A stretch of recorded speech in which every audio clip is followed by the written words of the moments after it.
Welcome back, everyone, to another episode of Roadium After Dark. This is where we let our hair down, if you have any, and we just pretty much talk mature content. We talk about whatever. We just shoot the shit. It could be about music. It could be about movies. It could be about conspiracies. It could be whatever. But I want to thank everybody in the live chat, everybody decided who not to be on the live chat, everybody who liked, comment, subscribed, unsubscribed, disliked. It doesn't matter. You guys are still watching. I want to give a nice warm welcome to all you podcasters with the fake accounts that are watching me right now. Much love and respect to you guys. Thank you for taking the time to make that fake account. Other than that, I just want to give you guys just a little review for those of you guys that have not tapped in lately. A couple of days ago, we had the Yodis. The Yodis, they were here on Roadium After Dark. Before that, on episode 348, we had Young Chach, I believe from Oxnard, okay? If not, then forgive me, but Young Chach was on. And then before that, we had a legendary DJ known all over the world, a DJ, Cubert. What is his name different on here? Well, you know what? Maybe that's his YouTube name. Anyways, DJ Cubert. Before that, on After Dark, we had Johnny D in the place to be from Spanish Fly. We just rocked it. Oh, as a matter of fact, tomorrow, to all of our members, I'm releasing 2 videos. The Bakersfield show that we did with High C out in Bakersfield, Kings of the West, and we got another Kings of the West coming in November. But the Kings of the West footage will be on members only tomorrow. And I have another, the MC Magic Sunday in the Park that just happened a couple of days ago. We went ahead and filmed that. I got Magic, I got Bash, I got Spanish Fly. Definitely check that out on members only. I'm releasing those tomorrow. And I got more stuff coming, okay? So you definitely want to become a member. And before Johnny D on Roadium After Dark, we have Brando and Marvelous Inc. talking about conspiracy. So we're going to go ahead and just jump right into this. My friend here is no stranger to this podcast. So it's been a while since we brought him in. And we're just going to go ahead and chop it up. So hopefully you guys enjoyed. Make sure you guys share this with somebody. Let them know that we are on. And we'll just go ahead and jump right into it. So once again, MISFIT SOTO, thank you for coming through. Yeah. I appreciate you being here. Man, thanks for having me. First and foremost, I do want to say that Roadium Radio, I believe we had 348 episodes. That's not including the Dining with the Wizard, the Drinking with the Wizard, and Dancing with I'm only playing. Calls with the Wizard, and then After Dark, we have 348 Roadium Radio episodes. You were actually episode number 2. Number two. And that was by design. I really, really wanted to get you on here because I really, truly believed in your talent. But that date on that one was September 18th, 2019. 2019. Now, the reason why I say that is because our very first episode here was September 11th. So a week later, you were here, 2019. And I'll be honest with you, Misfit, I didn't know what the hell I was doing when I started podcasting.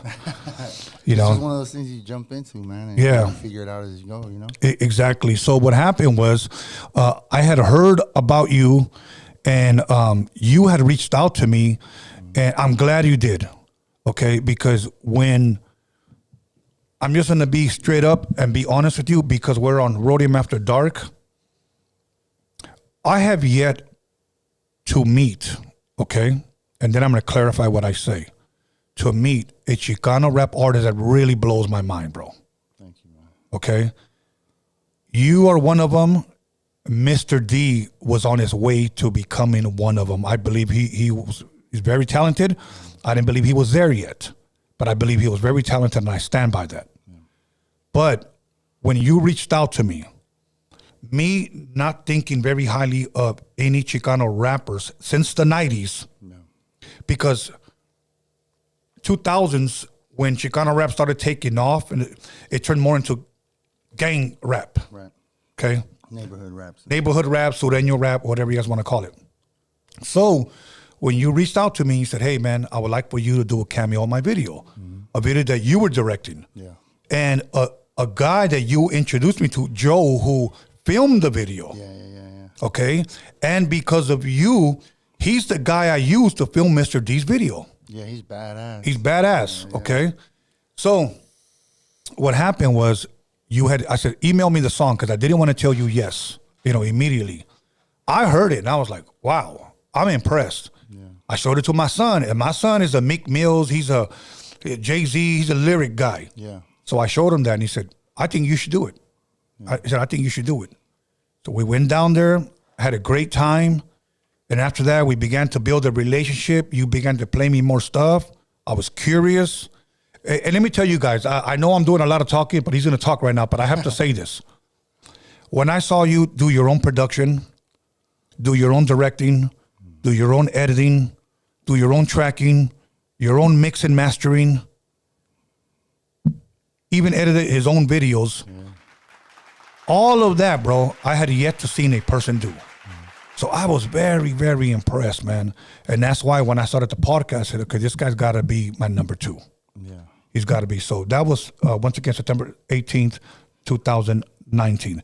And if you guys want to watch the song for the video that I was on, I believe the song's called Revenge. Revenge, yeah. That's just a masterpiece. I think it's like a little short film. It was fire. It was really, really dope. And you know what? Because you got creative with it, bro. Yeah. I sat down and I did a whole little treatment for it and everything. Yeah. Picked out locations, picked out certain, my homeboys that are going to be in there. Just printed out props and shit like that. You know what I'm saying? So it was dope. No, I really liked it. I pay attention to a lot of little things. Like I saw when you were driving the truck, taking your son to school, handing him to his teacher. And then you guys go do this hit. And I even tripped out the way you put on your Nike Cortez. You kind of like slipped them on and shit. I paid attention to that shit, bro. But I thought that shit was dope. And I was like, who in the hell is this guy? You know? Yeah. I've always been intrigued with like black and white, like film. You know what I'm saying? Like old film or like, that's why I shot it in black and white. I had him shoot in black and white because I don't think it would have been the same in color. Right. You know what I'm saying? It just seems more, I don't know, more dramatic, I guess, in black and white. Yeah. So I don't know, just a little vision that I had, you know what I mean? That was dope. And then when you guys go into the studio and you rob, you guys had masks on. Yeah. I believe one is Son of Sam. One was the Son of Sam. The other one was the actual, one was Ted Bundy. Ted Bundy. The other one was like the actual, what's that fool? The fucking Texas Chainsaw Man, Ed something. Ed Gein or Gaines, something like that? Gaines. Yeah. And then the other one was, I forgot who, but. Now, what inspired those masks? Just some sick shit. There was some sick shit. Just motherfuckers that are just, serial killers and shit, you know what I'm saying? But it was just kind of like, I don't know, just spur of the moment. Like, what should I make the mask? Because I don't want to make the mask like, you know what I'm saying, like ski masks or anything like that, you know what I'm saying? Right. So, and then I do want to tell you guys this, because I'm laying the foundation to what I'm going to bring up. I heard the album Embrace the Breakdown. And I still say, since I've been podcasting, okay, it's going to be 5 years, September 11th. That is still, to me, in my opinion, the best independent album and rapper that I have had here on Roadium Radio, Roadium After Dark, etc. That's just the truth. Okay. And I stand by it. You guys can ask me that 5 years from now, and I'll say, yeah, it is the best independent, at least in my opinion, album. Embrace the Breakdown. Definitely check it out. You had Conejo on there. You had Stomper on there. Yes. And that one was now, let me define what makes a classic album, at least for me. What makes a great album, and this is why it takes me a while to make an album. Like with Mr. D, the plan was we're going to take a year. Yeah. Other people in this camp were like, no, it's got to come out. We do it today. It's got to come out tomorrow mentality. Nah. And I said, no, we got to make it where we never press skip. Like skip. And your album never made me hit skip. Yeah. So to me, that's what made a classic album. Yeah. I mean, I can go on and on. I'm just giving this man his flowers and his props, okay? Then you came out with your EP, I'm SK Mobbin'. That shit was fucking hard too, bro. That was the Dangerous Ones, Volume 1. Yeah. Now, since then, MISFIT, what have you been doing, bro? I know you've been doing music. I know times you take times off. Yeah. Then you come back hard, like bring us today, bro. Well, you know what? Actually, the thing the thing that kind of slowed me down, not slow, well, the thing that's kind of made me, well, it just shifted everything was just like the death of my father. You know what I'm Rest saying? in peace. That still to this day affects me. Of course. Subconsciously even, and just the way that I move and it just changed, my whole life changed. Yeah. You know what I'm saying? And I realize it, and like when I take these breaks, it's like I'm trying to connect back to like real life. Yes. You know what I'm saying? Because like all this, this music shit and everything like that it's cool, but it's not real life. You know what I'm saying? Yeah. Like thinking about it type of shit, like family. You know what I'm saying? Trying to, whatever's going on in my family or at home or with my kids or stuff like I try to, I kind of escape into that, and I try to handle that because they're both separated, right? So it's like you can't have a career professionally and be the person that you want to be. This kind of takes a lot of time from you, and it takes a lot of hours of your day. So and just I guess my biggest motivation was my dad. Yeah. And just not having him around, I don't feel as much of a push, I guess. Or I don't feel like. Do you have any older brothers or any brothers at all? I do. Okay. I do. But since my dad's death, we're not really close. Okay. That usually happens. It's weird, bro. It's weird. So just knowing how to find a balance, I think, is what it is. You know what I'm saying? And learning how not to dwell in sadness or any kind of negative emotion, and just trying to use whatever experience or whatever, just the times that I had with my dad, just trying to use that to fuel me.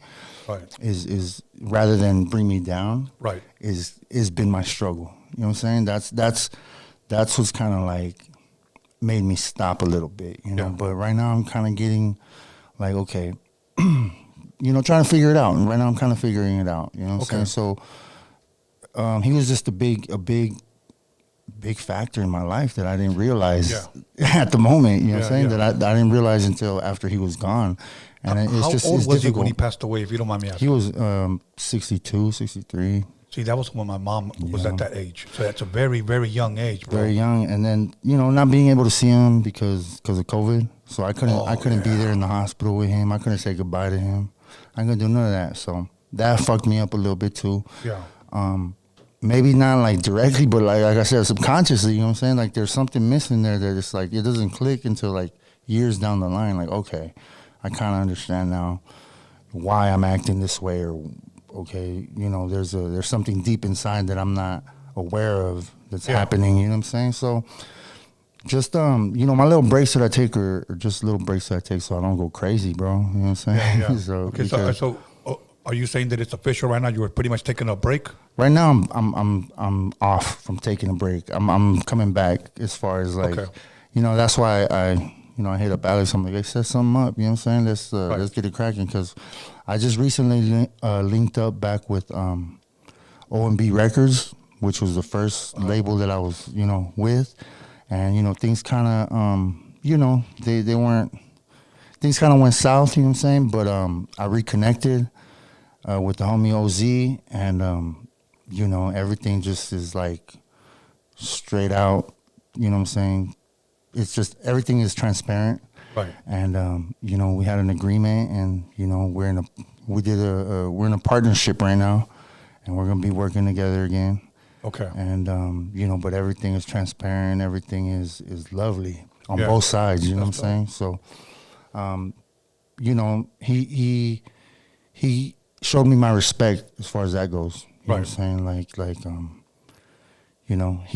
I think that at first, me not being aware of the business side of things, I kind of jumped the gun, and I was, I didn't really know what came along with the business or what I was supposed to be getting and shit like that. But now that I know, he's like, well, I see no problem with it. And he just, anything, what I asked him for, he's like, I got you. Yeah. So it is what it is, you know what I'm saying? And we're working together again. So it's like, you know, it's more of a partnership now, you know what I'm saying? Yeah. Yeah. So, all good, man. yeah. You know what? There was another video two more videos that stood out to me that I can recall. One of them was bring back the boom bap. Boom bap. Okay. Yeah. That one was dope. I like the way you had the radio and people were walking by it, you know, at the very beginning. Yeah. If you like videography, if you guys like cinematography, you'll understand it and pay attention to little minor details. So when I would see things like that from you, I was like, this guy's talented.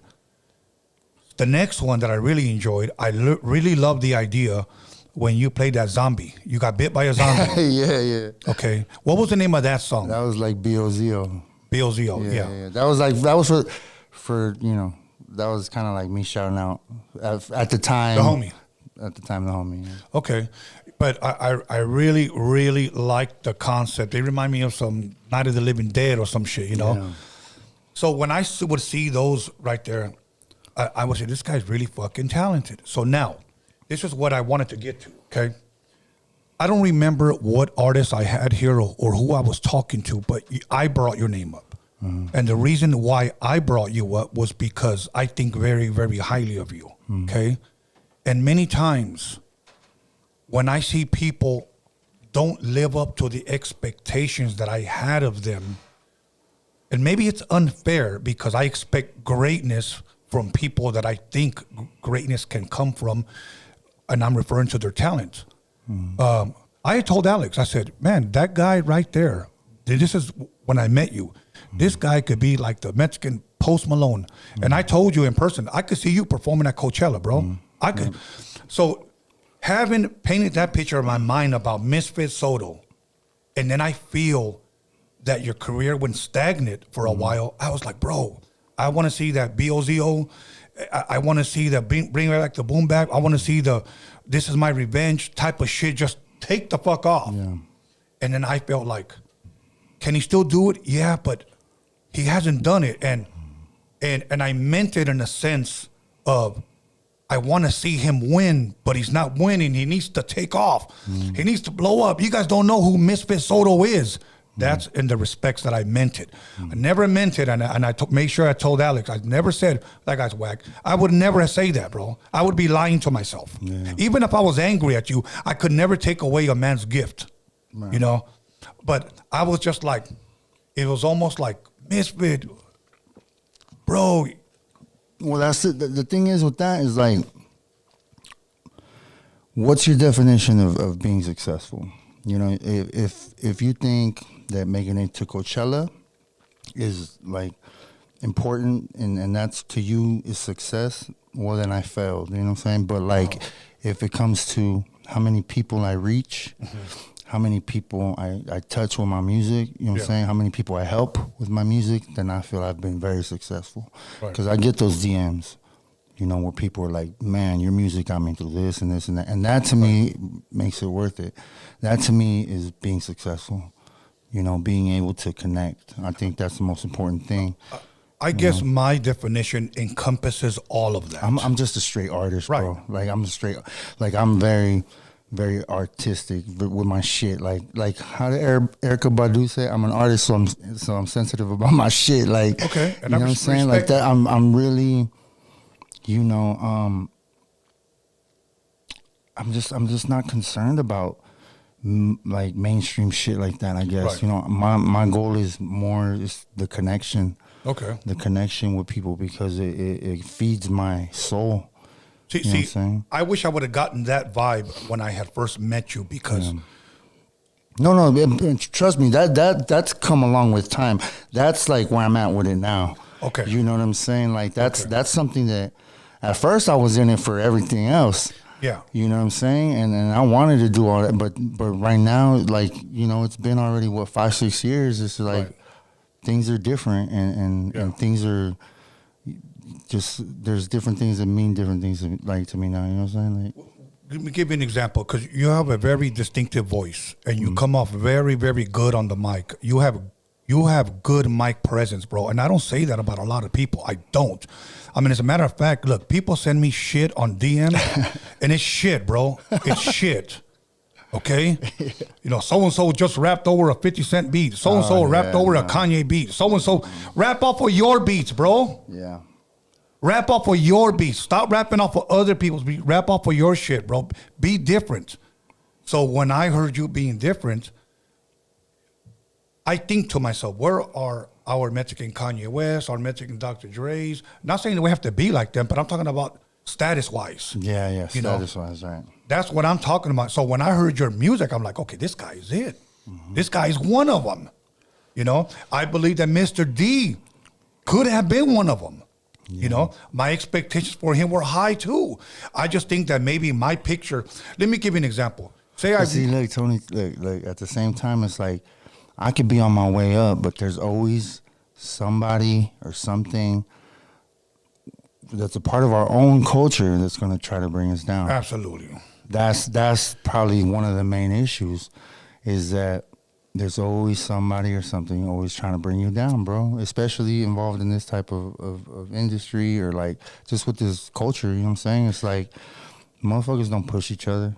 Like, I mean, there are, you know, there's motherfuckers that push each other. Like for me, it's been my major, you know, push. My support system has been, you know, SKM, has been Conejo, who's given me every opportunity that he could give me and not ask for anything in return. That's love. You know what I'm saying?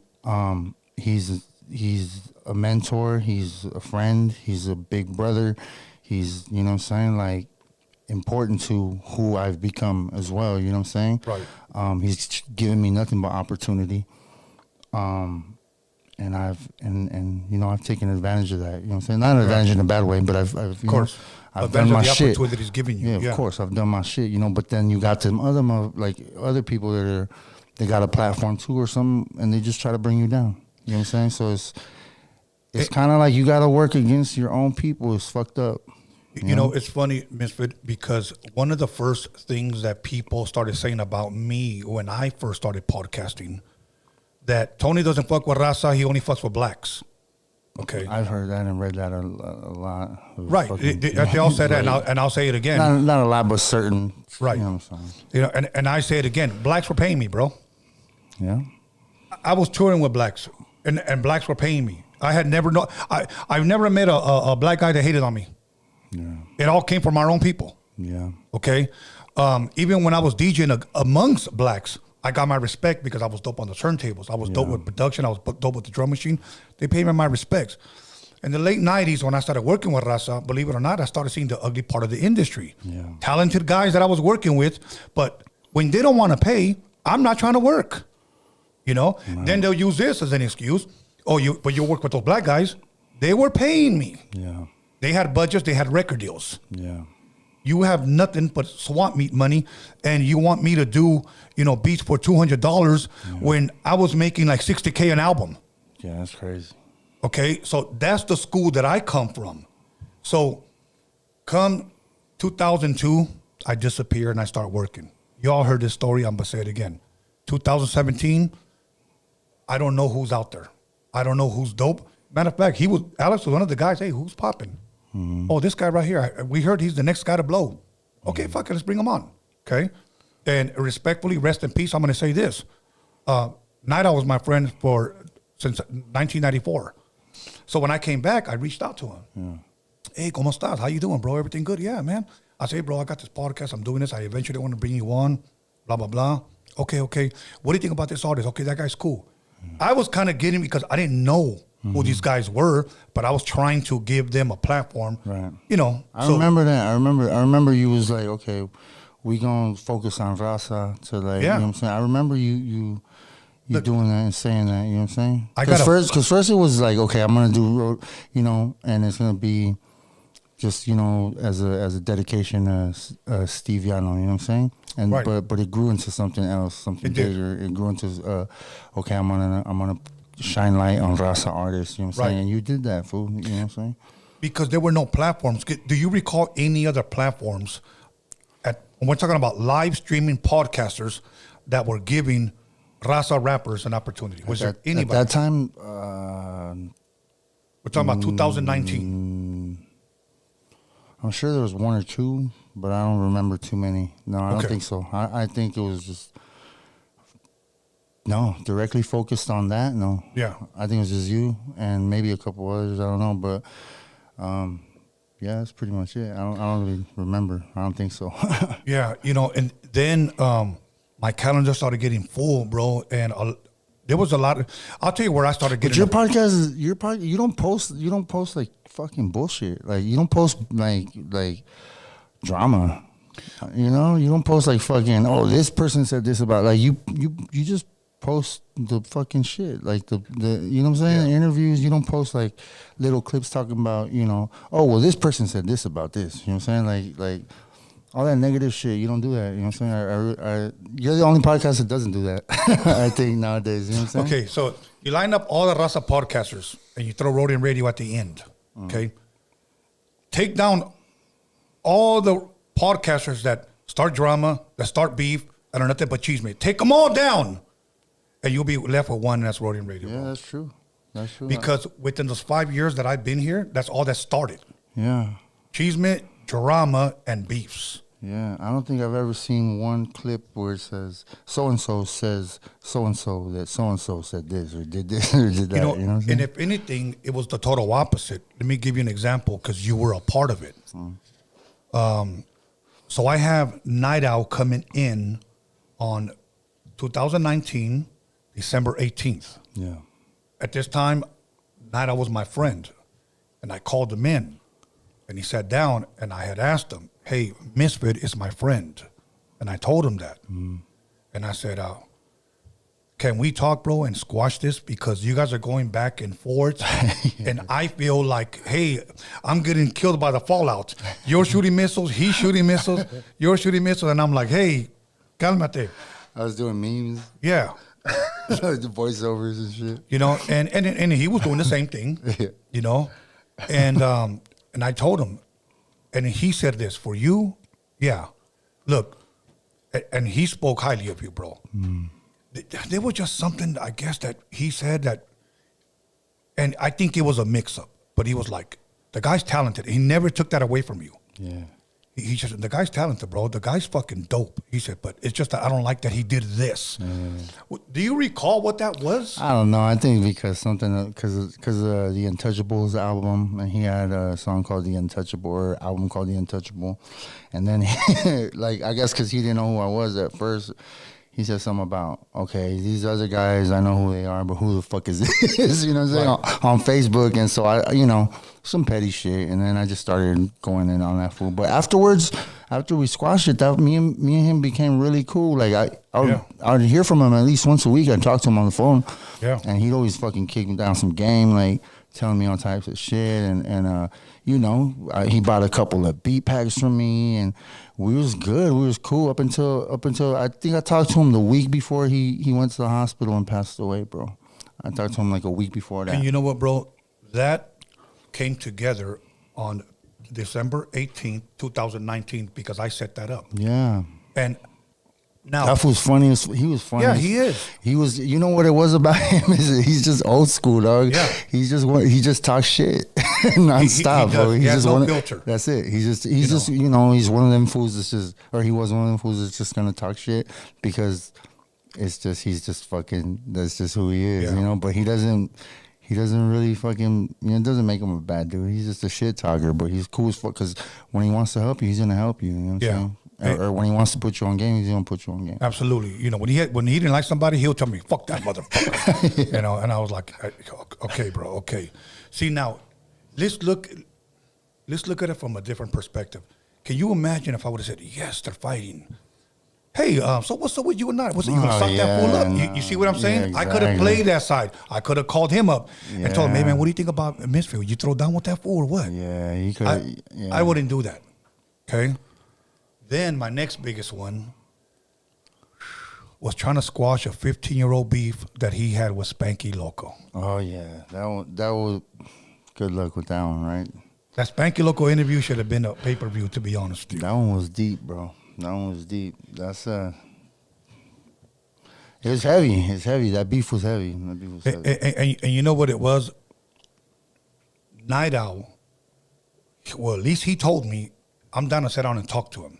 Yeah. I'll squash it. Spanky's a gangster, though. Spanky wouldn't go for it. Right. I already know that. Much love to the homie Spanky Logo, too. I got, you know what I'm saying? Yeah. I did some of my best work with him, too. And he's so dope, too. He's talented, too. But that fool's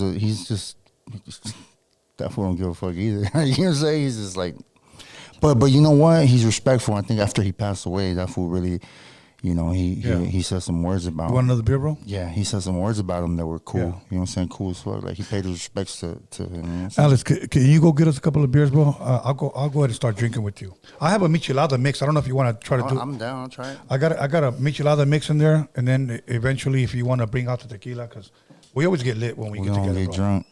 We always get lit, and so fuck it. Yeah, man, Spanky Logo, and yeah, that beef was I just think too much shit happened.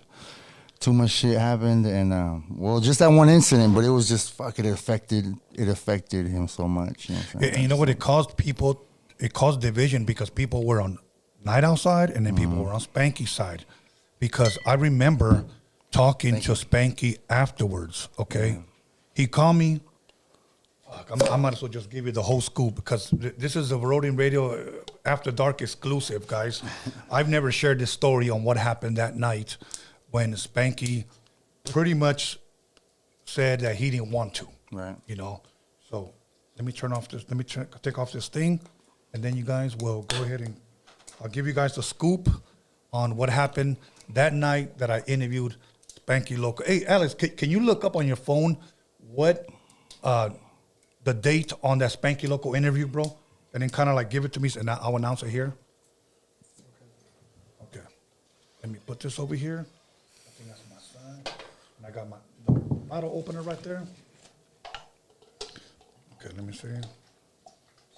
What's up, fool? All right.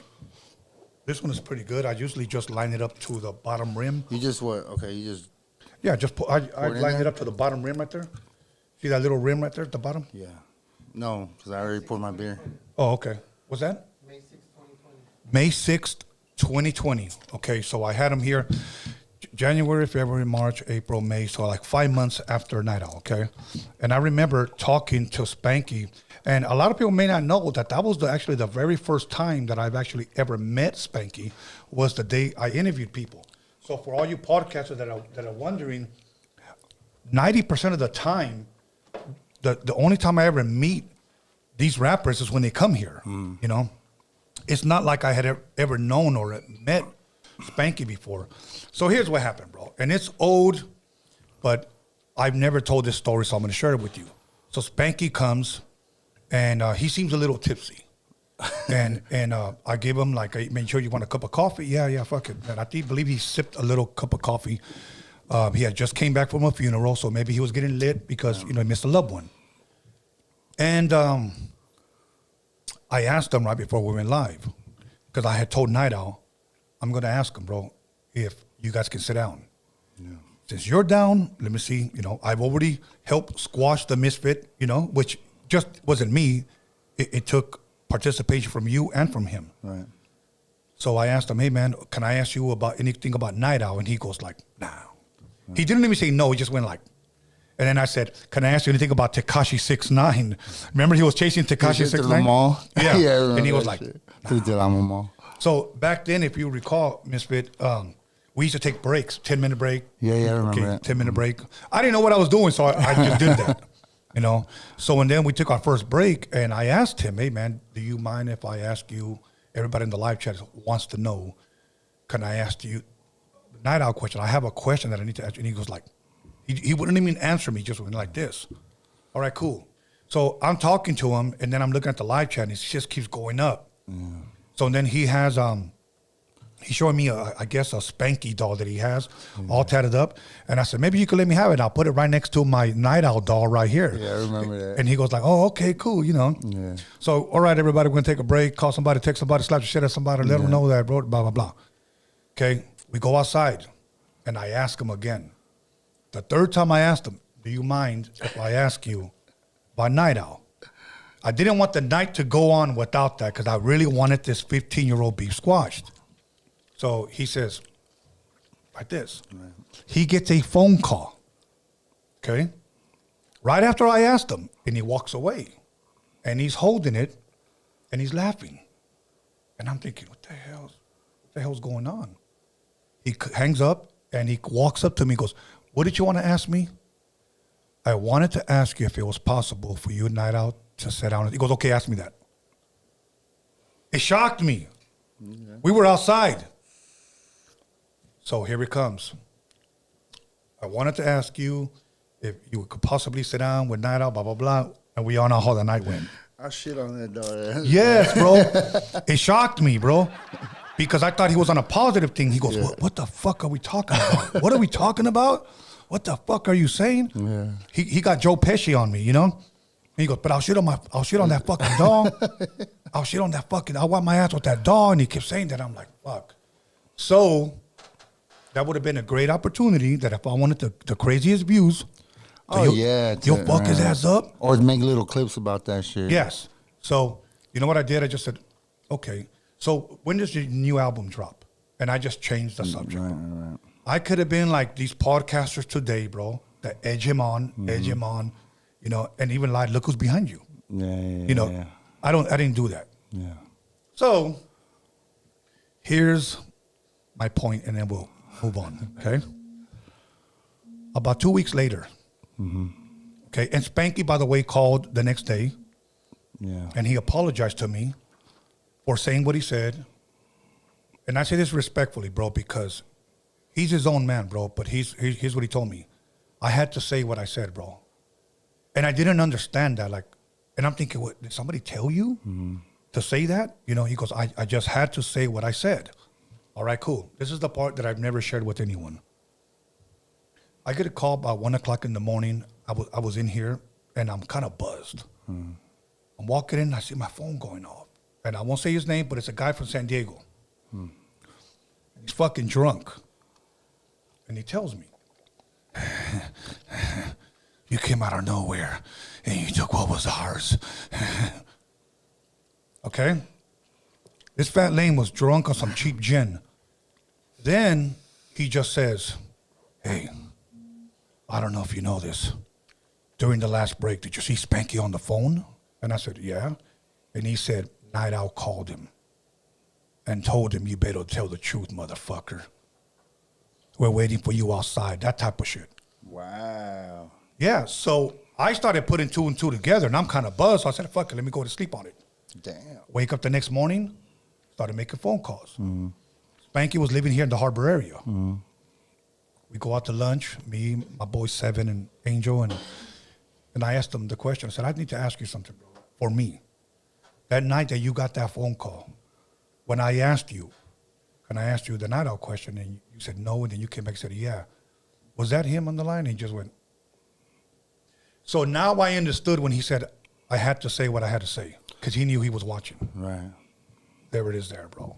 Roadium exclusive, and that's when the bottom, that was like the bottom of the barrel type of insult for me, that I'm going to bat for you, my bro, and you go ahead and sabotage the peace that I was trying to bring. Yeah. You know, and I was doing this for you, you know, and we had words, and then that was pretty much where everything started going downhill. But I will still say this: I never take away his talent.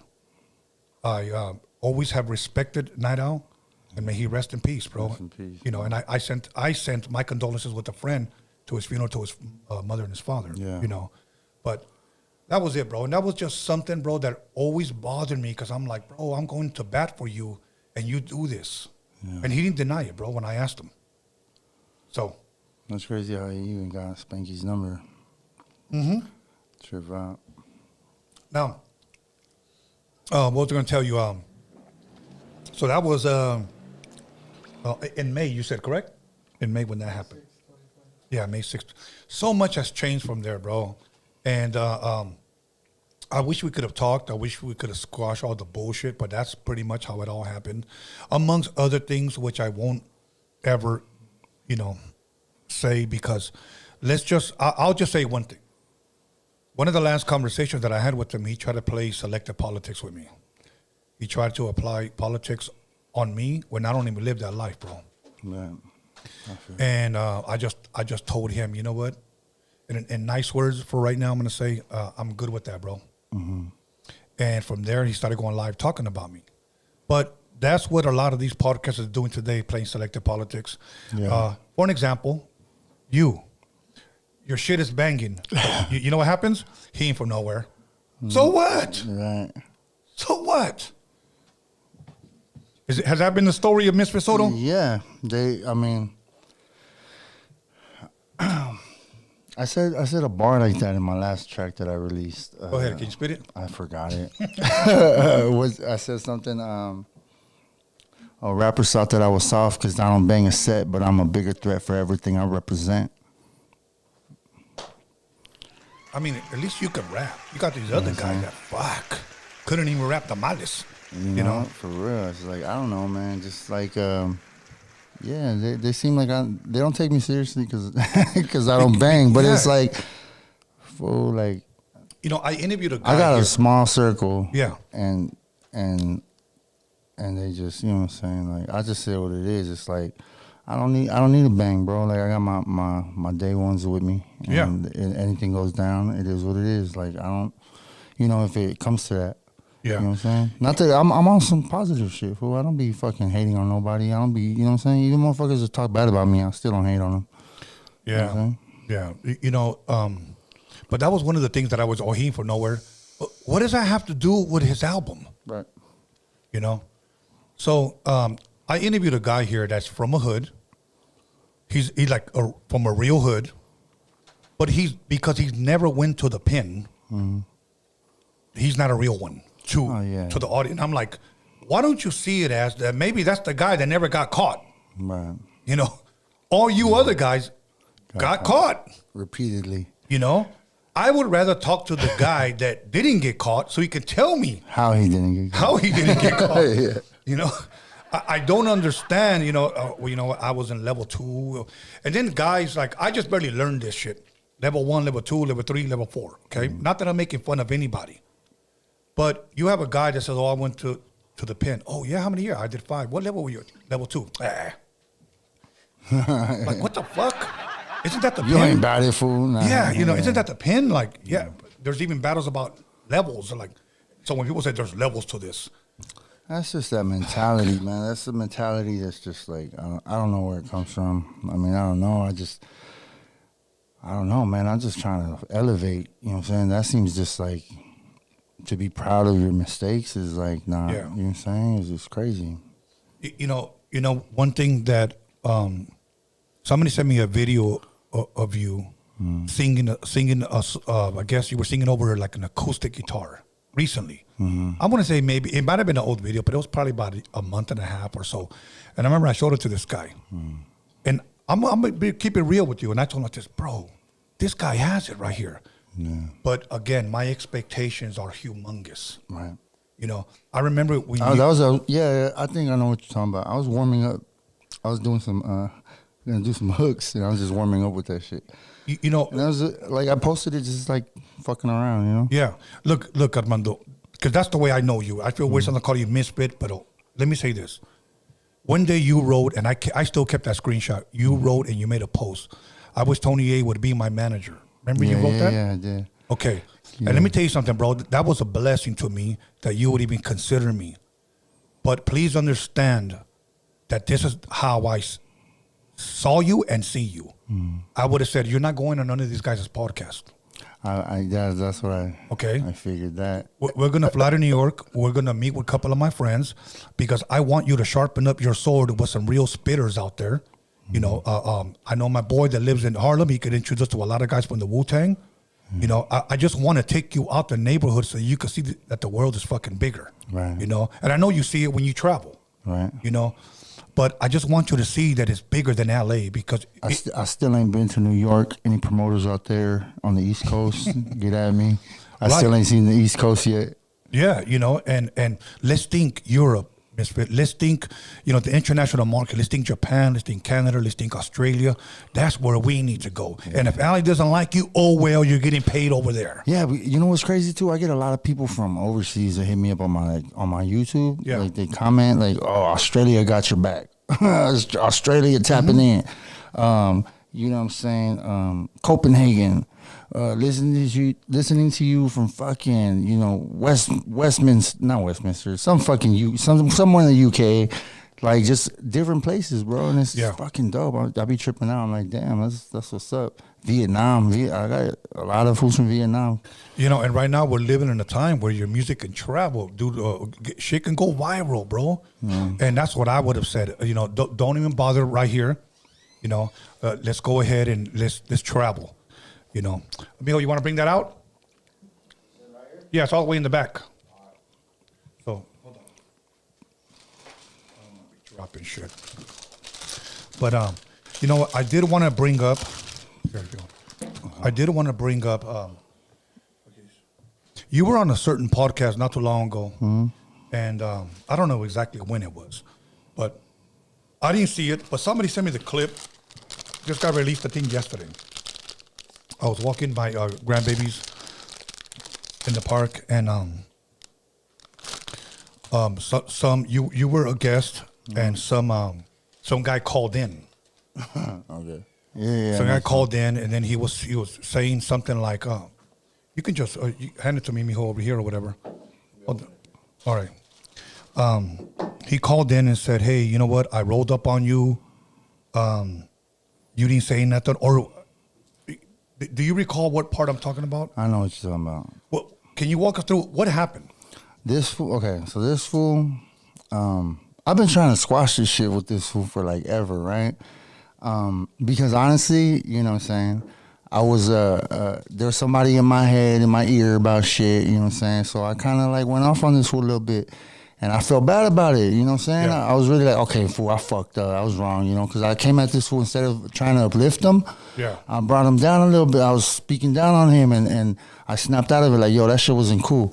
Right. You know what I'm saying? So since then, I've been trying to squash it with this fool, you know what I'm saying? But this fool just, I went out to where he was at, you know, and I hit him up like on some shit like, hey, fool, come through. Like, I want to squash it with you. I want to tell you man to man, face to face. You know?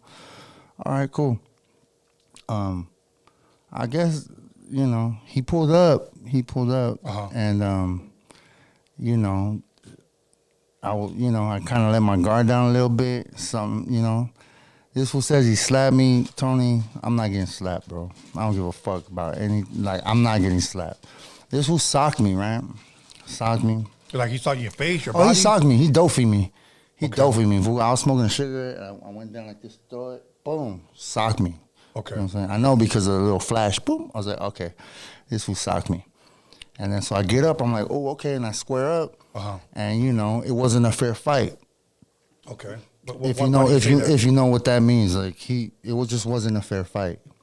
Oh, okay. You understand what I'm saying? Yeah. Like I'm not even gonna say, but like, you know, it wasn't a one-on-one. It was a one-on. You know what I'm saying? It was not that there was anybody else there. He was by himself. He showed up by himself. But it wasn't a fair fight. Okay. You know what I'm saying? So when I seen it, I'm like, oh, okay, my bad. Like, all right, cool, homie. You got that. Right. You got that. Yeah. Cool. I'm gonna walk away from this one. You know what I'm saying? Because, you know what I'm saying? It's not worth it to me to lose my life and not be there for my kids and shit like that. You know what I'm saying? Yeah. Over somebody that's scared to square up with me, though. Right. You know what I'm saying? So, you know what I'm saying? So I'm like bro. Like I'm like 280, right? I'm 6 foot 280. This dude's like 5'7". You know what I'm saying? 100 and something. Like this fool's not nobody slapping. He's not slapping me, and I'm just no. So I'm just letting you. Like I'm just saying, it's not. It wasn't a fair fight, and so I wasn't gonna. You know. Is this guy an artist? I don't know. I guess so. If you can call him that. I mean, I don't know. Yeah, maybe. I don't know. Okay. My you know son opened it up. But the point of the thing is that just be realistic about this shit, man. Like I'm not letting no little guy slap me like that. You know what I'm saying? I'm not. And it just is what it is, fool. I got caught slipping. You know, he got the best of me. Cheers. Hello. He got the best of me, and I'm mad enough to be like, yeah, okay, he got me.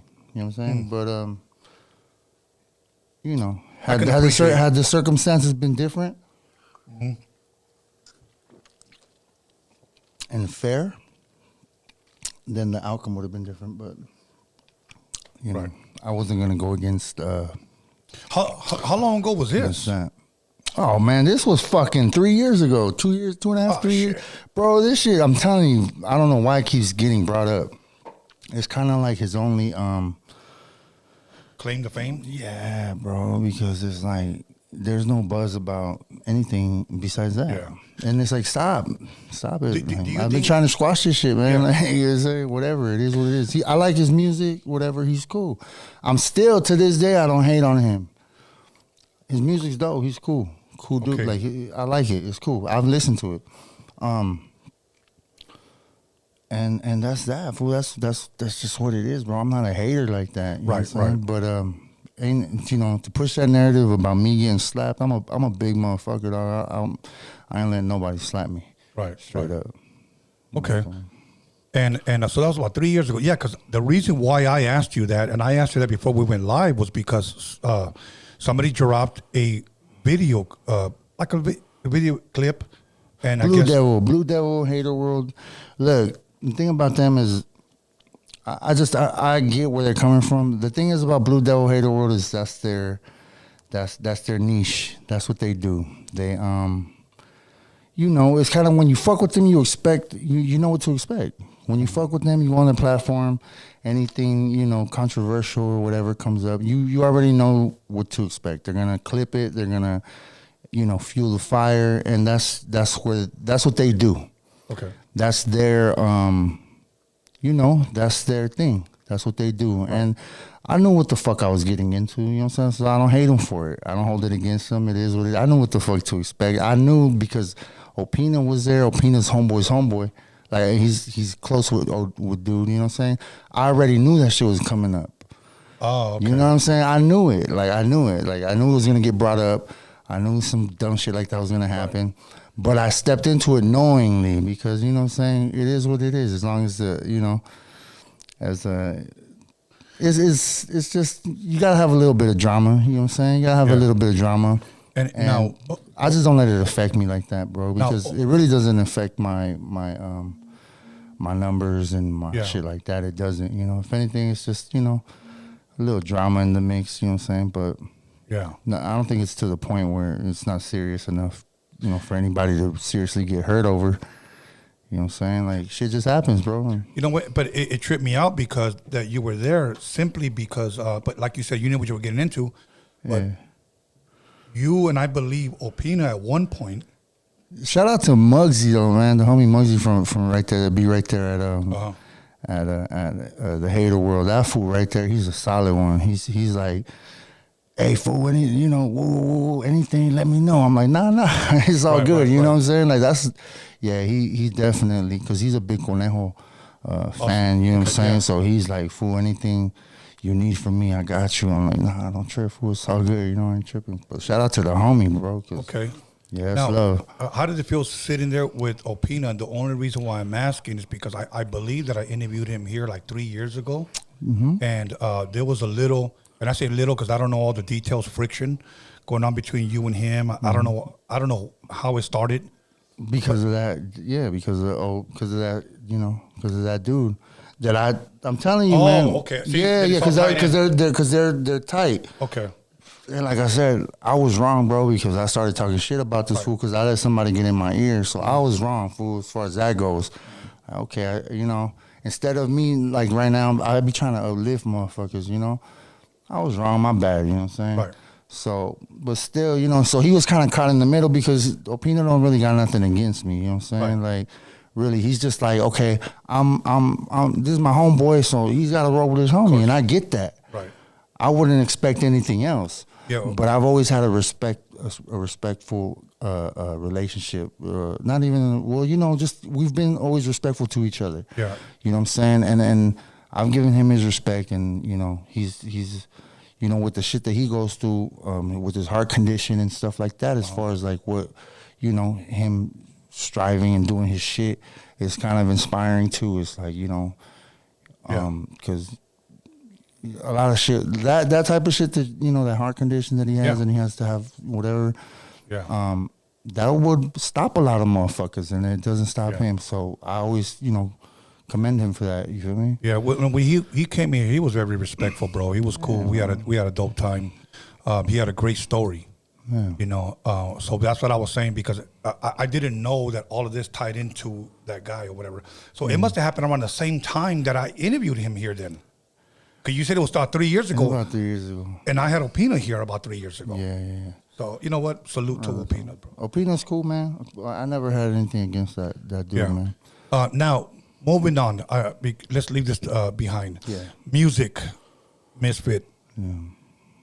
I'm going to ask you, and I'm going to be hard on you, okay? Am I ever going to hear an album that's better than Embrace the Breakdown? I think you will. I think Because in order for that to happen, Embrace the Breakdown, independent record, in my opinion, was a 10, okay? Mm-hmm. The EP after that with SK Mobbin song, yeah. that was a strong 7, and I was like, okay, it's up there still. Well, that's the thing. So I think you will. Because you know what? A lot of when I recorded that album, a lot of it had to do with just where I was recording at, my comfort zone, my studio. That was a nice spot at. right there, bro. And you know, now that I'm back there, you know, I mean, loosely working with them, you know what I'm saying? Right. I believe that it's going to turn into more of like, okay, I'm going to be coming back over there, you know, honestly. Yeah. Because that's home, bro. That's home. That's where I feel at home, you know what I'm saying? Yeah. And like I said, shit, you learn shit as you go in this industry, you feel me? Yeah. Cheers, bro. Cheers. You learn shit as you go, man, you know?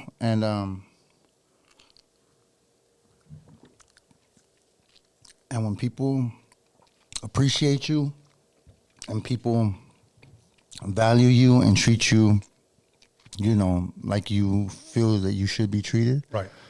you know, I think that's a basis for greatness, you know what I'm saying? Because if you're in the right situation, in the right place where your inspiration is just flowing, and every time I go into that studio, man, I just feel it. You know what? I feel it. You're a different Misfit today than when I met, you know, almost 5 years ago. Yeah. And when I say that, is that today, like, I'm going to say it in Spanish, te miro más calmado. You know, you look, because before you were just like, hey, what's up? Ooh, let's do, you know. Yeah. Not that you were wild, but you were ready to party and shit. Like, Yeah. And I remember I went a couple of times to your studio sessions because I loved your vibe, bro. I love what you were playing. And I was like, this guy's on some other shit. Yeah. By the way, I never considered Misfit SOTO Chicano rap. To me, a whole different genre. Yeah. A whole different genre of rap. Just the music selection. Yeah. And then the shit that you did with Truth.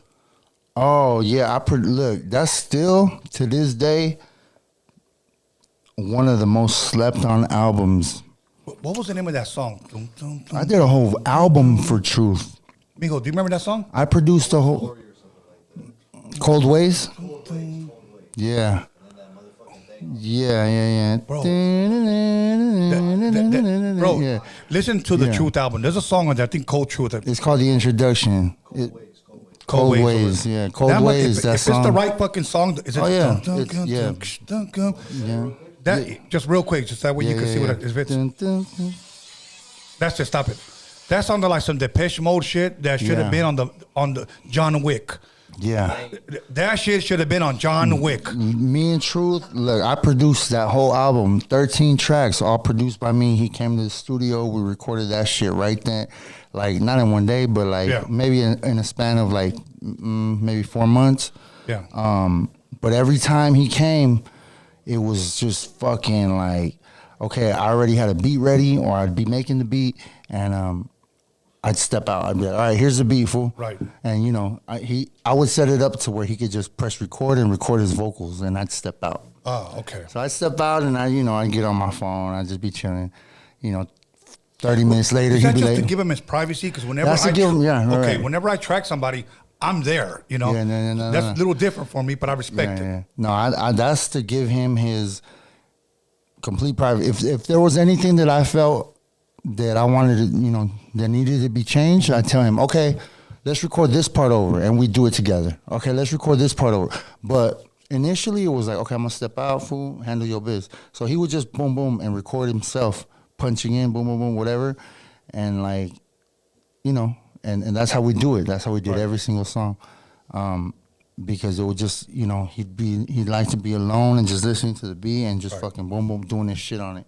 You know what I'm saying? So I would come in and I'd see, what he recorded. I'd listen to it. If there was anything I changed or needed him to say different, that's what we do. And that album right there never saw no light, honestly, because I feel...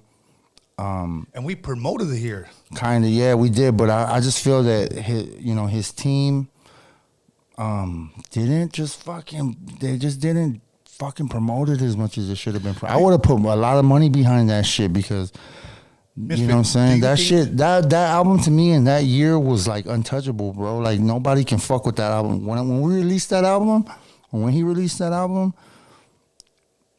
ain't nobody fucking with that album when he released that album. Like that shit should have been number one, bro. Like, okay, now I want to talk to you about promotion. It's called Truth 100. Look up Truth 100, okay, on YouTube. The album is called The Introduction. I produced the whole shit. And it's fire, dog. The song's called Cold Waves. That's my favorite. Yeah. That song should have been, once again, on the fucking John Wick. And Truth is a motherfucking, like, a true artist. And, like, he'll leave a lot of these motherfuckers in the dust, now, bro. But I want to talk about promotion. Mm-hmm. One thing that I've learned about promotion in this social media world that some people think because they have a bunch of fake bots on their Instagram, 38K, and they average about 9 likes, okay? My thing is this. It's just not enough just to post a fucking flyer that the album's out on your page, bro. It's a lot more than that. You gotta do ads. You gotta even, like... You gotta do a lot, all bro. types of shit, you gotta do a lot, okay? Constantly promote. I'm gonna tell you a rapper, a female rapper, and I'm gonna give her flowers, okay? And I always have given her flowers because I think she can spit, okay? But...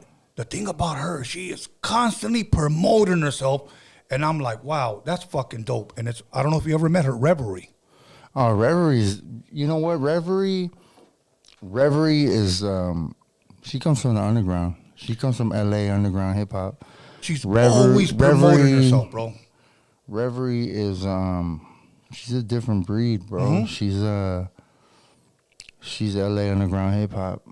You know what I'm saying? She's, Gotta not give it only to her, that, bro. she's connected with with Eli and the Grouch. I think your Murs. She's connected with them. You know what I'm saying? Well, you know what? You got to be dope to be connected, bro. Because you Living can't Legends, be whack and be connected. Some people are whack and connected. I guess I got to take that back.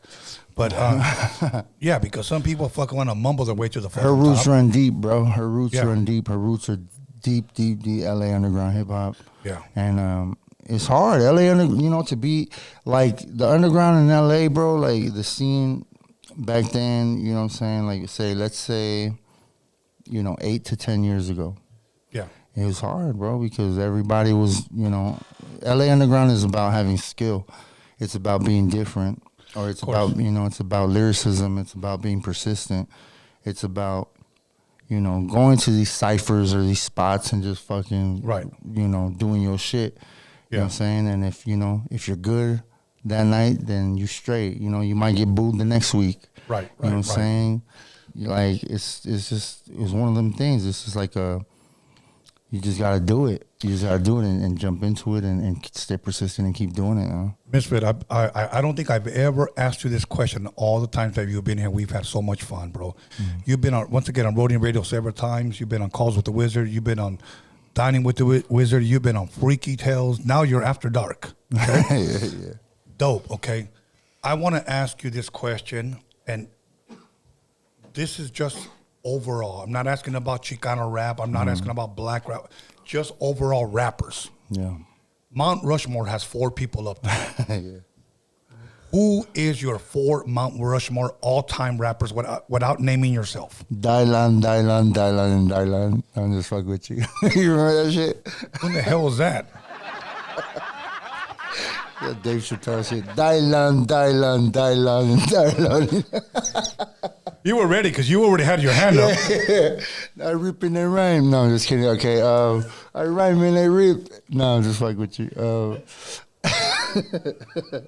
This is the way that Dylan spits. No, Mount Rushmore. You know what? Can we get another refill? Without naming myself. Without naming yourself. All-time favorite rappers. Two, Mio. Chicano rappers or rappers period? No, just in general, rappers period. Okay. Let's leave Chicano rappers out of it. Okay. Definitely my OG Rifleman, aka LA Cool, who is Almighty Suspect's dad. Oh wow. Yeah. He's my OG.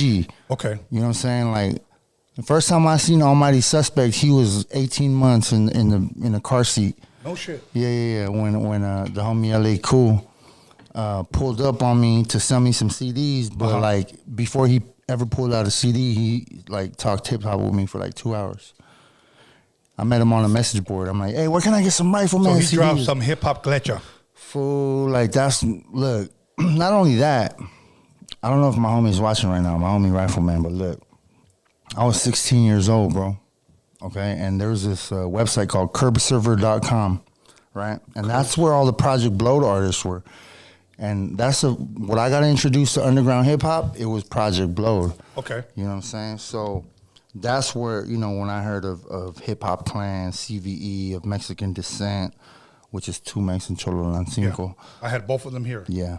You know, I heard of you know, Choo Choo, and I just heard of all, you know, all these dope ass artists, fool, and it blew my mind. I was like, damn, who are these, you know what I'm saying, artists and shit. And I just started bumping in, and I got really into it. And then I learned that they were at Lemert Park. I'm like, dog, Lemert Park is like only fucking 10 minutes away. Like, I'm, you know, 30 minutes on the bus. Shit. You know what I'm saying? So I started going to Project Blowed. I started going to Lemert Park.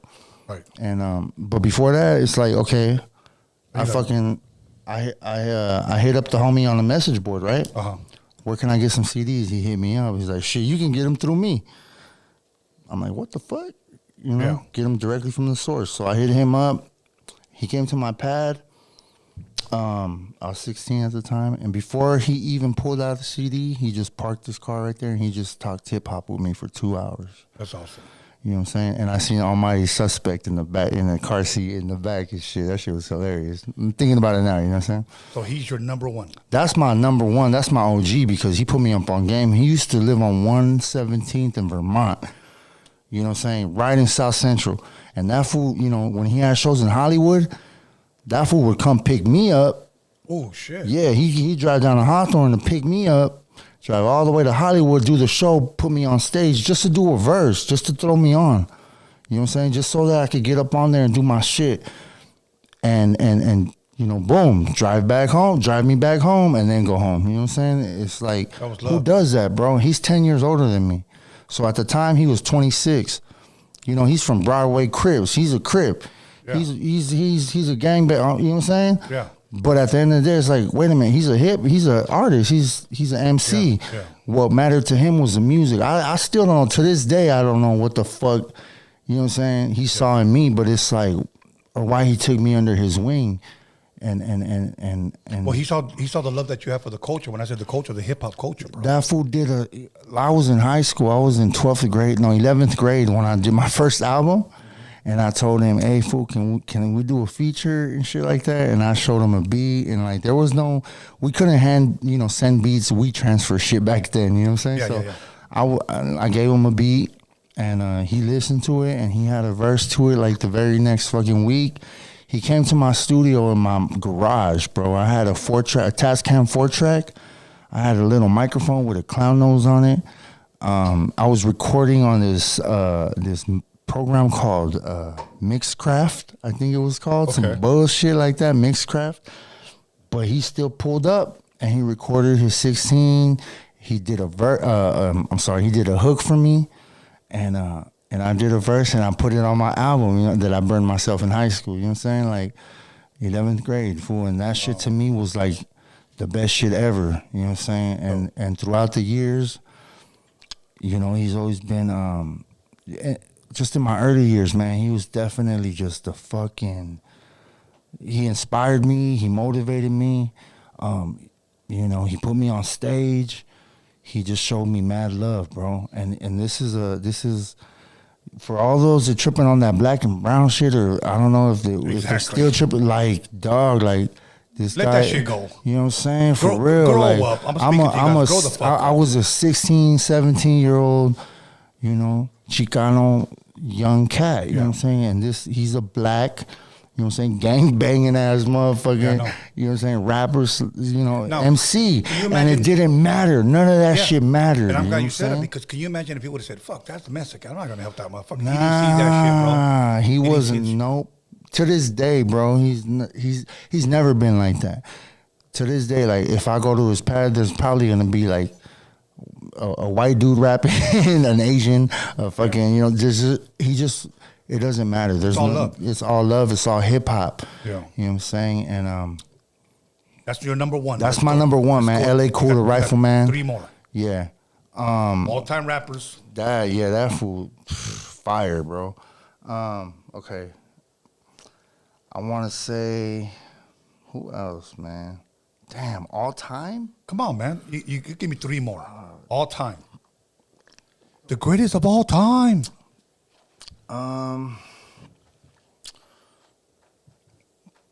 Fuck, I can't even think right now. Come on, bro. You got to give me at least. Didn't you mention Doughboy? Doughboy 909? That's the homie. That fool's hard as fuck, bro. He's clowning you. No, he did mention that. You said that he's... No, I like Doughboy 909. Okay. Plus that motherfucker... You know what? He's been here before? Twice. Really? Doughboy 909 has been here twice. Glock Stars? You know what I'm saying? Like, I'm doing an album with Glock Stars too. Okay. That's the homie right there. You know what I'm saying? But this is all time. All time favorite all rapper. Time. I'll give you 2 of my Mount Rushmore. Obviously, it's Rakim and KRS-One. Okay. Okay. So that's all I'm gonna say. But I'm leaving it up to you, so you know where I come from. I come from spitters. Okay. Chino XL. Rest in peace. Rest in peace. Chino XL. You know what? Before he passed away, I was supposed to do some shit with Chino XL. Look, Chino XL was supposed to be here like about 2 years ago. And the person who hooked it up, actually, I'm going to give her credit, was Salvi Mommy. Salvi Mommy is all love. She's been a day one here. She's got nothing but love for not only our team, but me and my son. She hooked us up with our meet and greet for Mr. D. That was her place. So, once again, much love to Salvi Mommy. Alex, you were there, correct? Yeah, Alex was there. My son B was there. Salvi Mommy was there when she put us on. So, Can I play something real quick? I'm going to play his message that he sent me. Okay, not a song though, right? No, it's not Okay, a go song. ahead and play it. This is a message he sent me. Put on the mic. Put on the mic. This is the last shit that he sent me right here, man. Yo, pushing through the streets of Oxnard right now, heading home. In the rain, that shit is fucking fire, my nigga. I'm on it. That's a smart twist on that chili pepper shit. The fucking brain is working. Your brain is working. Let's go. I'm on it. I'm excited too, man. It's gonna be dope. So we were Rest in peace, Chino XL. Chino XL. We were supposed to work on some shit. I shot him some shit. He hit me up out of nowhere after the Nightmare Before Christmas show at Conejo. Yeah. He seen me on stage, and so he hits me up. What's up? He said, "What's up, young legend? We got to get on something."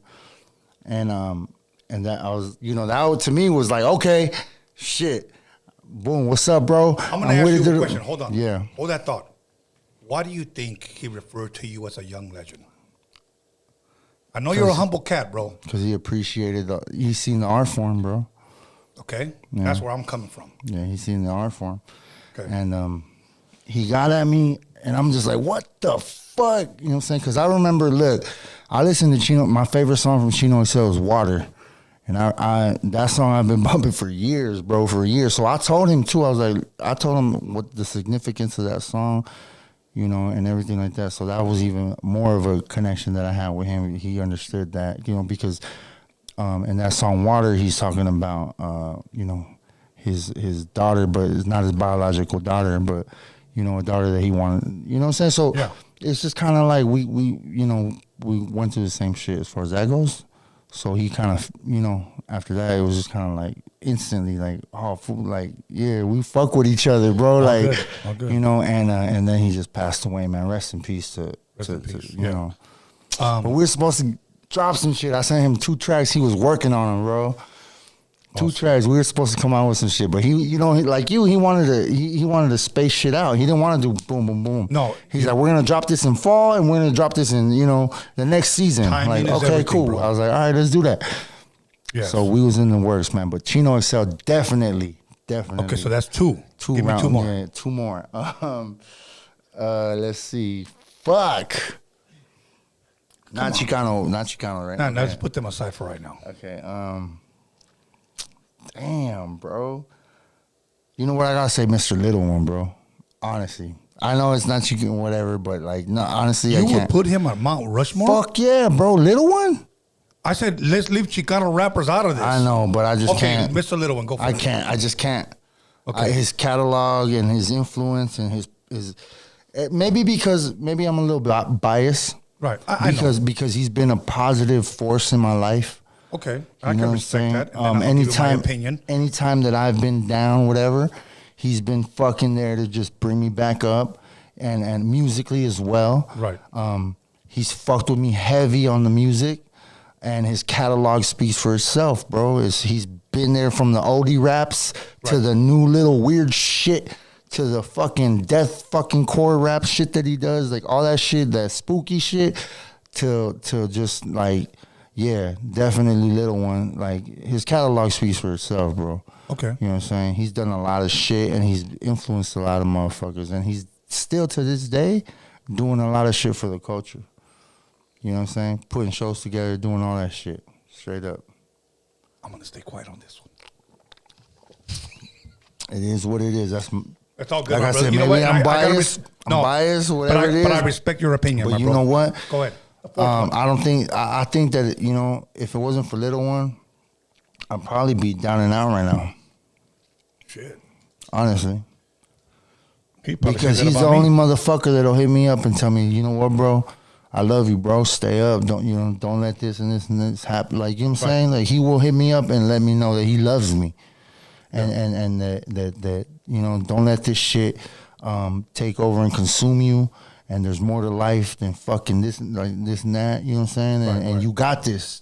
Don't trip. Like, just that positive reinforcement. You Hey, know bro, what I'm saying? if he blessed you, bro, more power to you. He's a blessing, bro. He is a blessing. I don't, you know. My relationship with him was different. I It feel was you short on that. but different. So- I feel you. You know what I'm saying? but I you know, respect yours, bro. But my relationship with him is on some more, just on some different shit, bro. So, you know, and plus, like I said, his music, his catalog is lengthy. So, you know, good. you can't, you know. But that's my boy, man. Much love to Okay, the so homie, you got Mr. one Little more. One more. One more.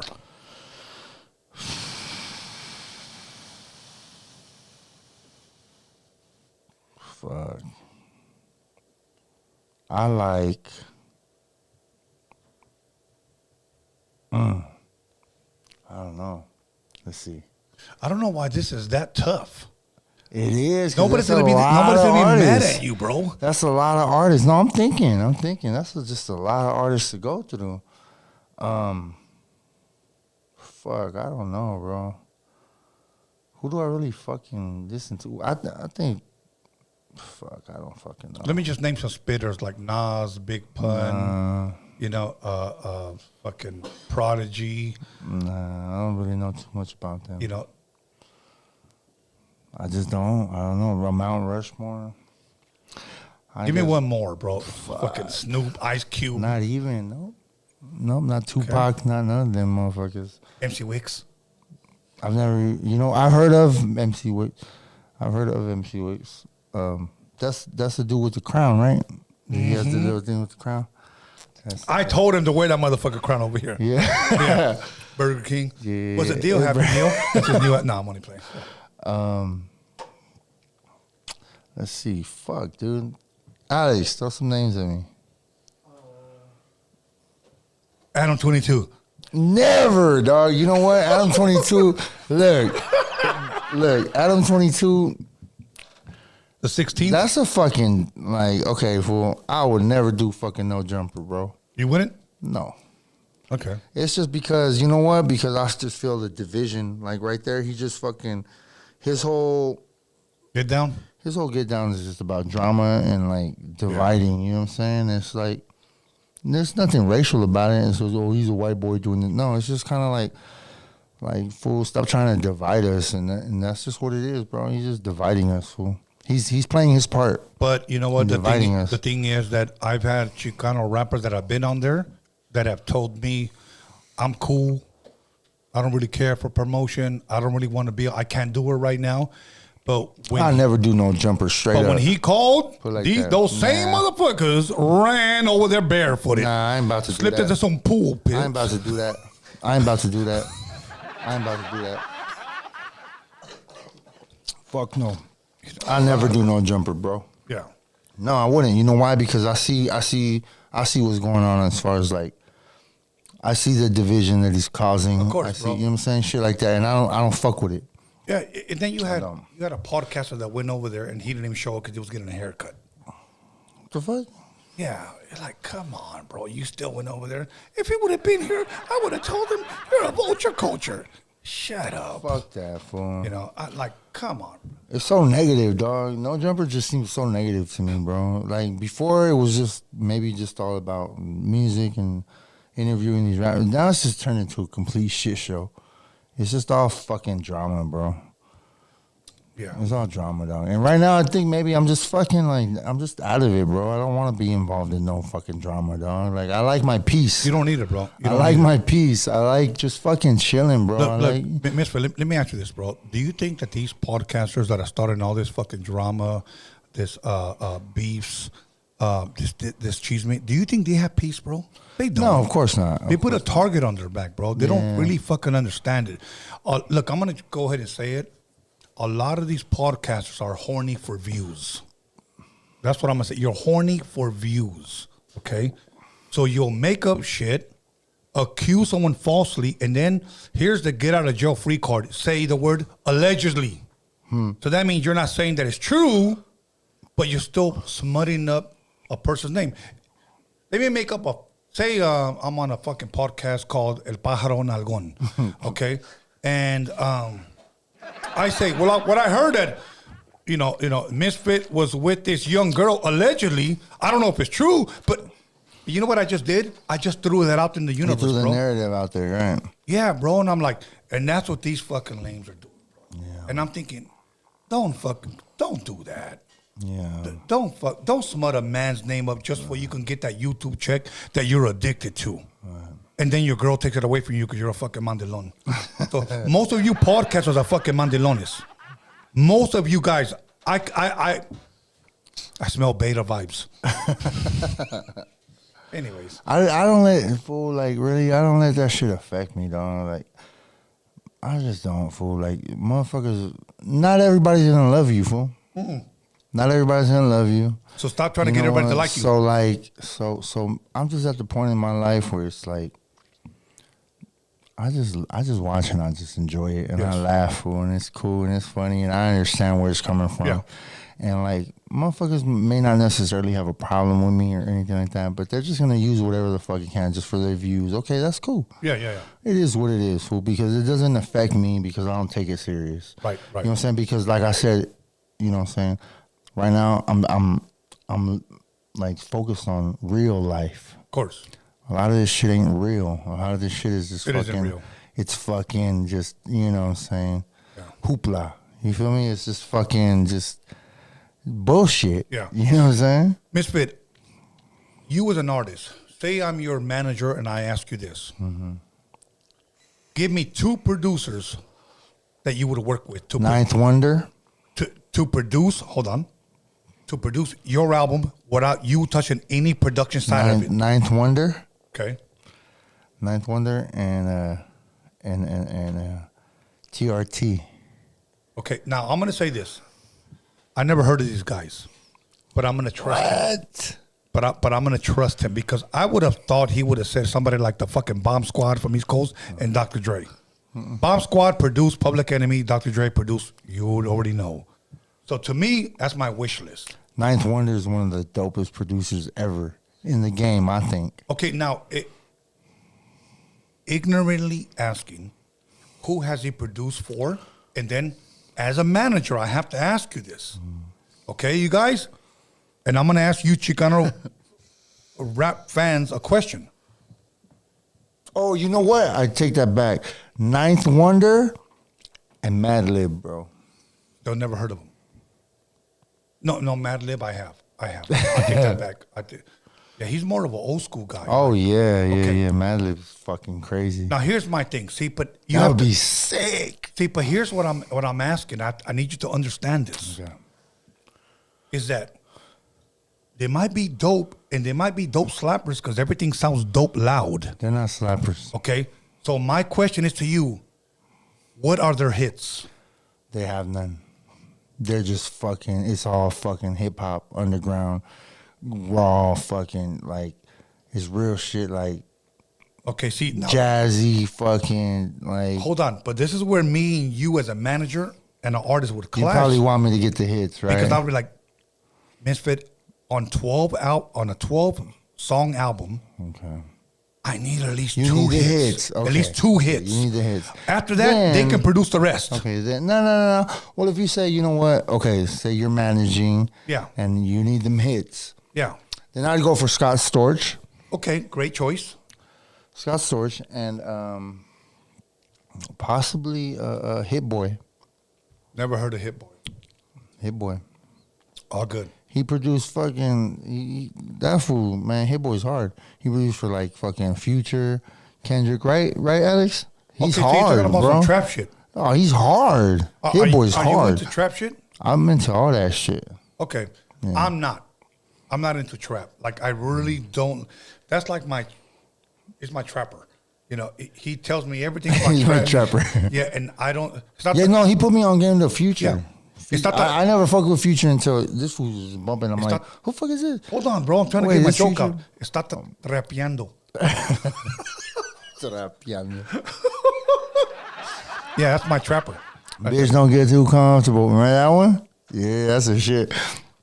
Yeah, this fool put me on He Future. gave me the high smile. Yeah, so like, No, so yeah, it'd probably be Scott Storch for them hits and Hit Boy. okay. You know, today they call mixtapes people rapping over Other certain people's beats, right? Okay. I do want to say this, okay? This is a message to all you Chicano rappers, and I say this out of frustration. Stop rapping over fucking people's songs. And in that fucking stupid ass page that constantly puts, you know, East Los Legend raps over this song. You know, Compton Commander raps over this song. Up North Factor rap. You're making a fucking idiot of your fucking self, bro. Calm the fuck down, bro. These guys are not legends. They're not commanders or factors. They're just rappers that are broke, sleeping on their mom's couch. Okay? You're making irrelevant people relevant. Stop that, bro. Okay? Stop giving these people names, you know. Fuck. Like, I look at this fucking page and I'm like, why does Instagram keep suggesting this shit for I me? love that page, bro. You know, I I don't. love it, bro. because love there's it. no It's- talent there. I know, but it's fucking hilarious. Okay, so you agree with me? I love it, bro. Nah, you know. No, like, you agree with me. There's yeah, guys. It's just Look, let me tell funny. you something. It's just look, full community, fool. They're fucking. I didn't say that. I said it. Okay. I said it. I love the fool community, fool. They're fucking dope, fool. They're dope, and you know what? You know why? You know why? I'm gonna tell you like this. Tell me why. I was on some shit where it's like, okay, I did an interview with the fool community, right? And I was on some shit like I was having Eric? one of them days, fool, when it's like, fuck this, fuck my life, fuck my fucking career, fuck everything. I was having one of them days, bro. Yeah. And I went up in there and I did that podcast like, fuck everything, fool. They didn't air it because they knew that shit could have brought me down, fool. That shit could have ruined me because I said some shit on No, there. the Fool. reason- No, because I said some shit on there, fool. That I was fucking doing. I was saying the most, and you know what I'm saying. And guess what? They didn't air it. Him and LA Icon, they didn't air it, bro. Right. Because they didn't want me to fucking, you know. And I was just one. It was just one of them days, fool. Like I was just talking shit about everything and everybody. I don't give a fuck. Fuck everything.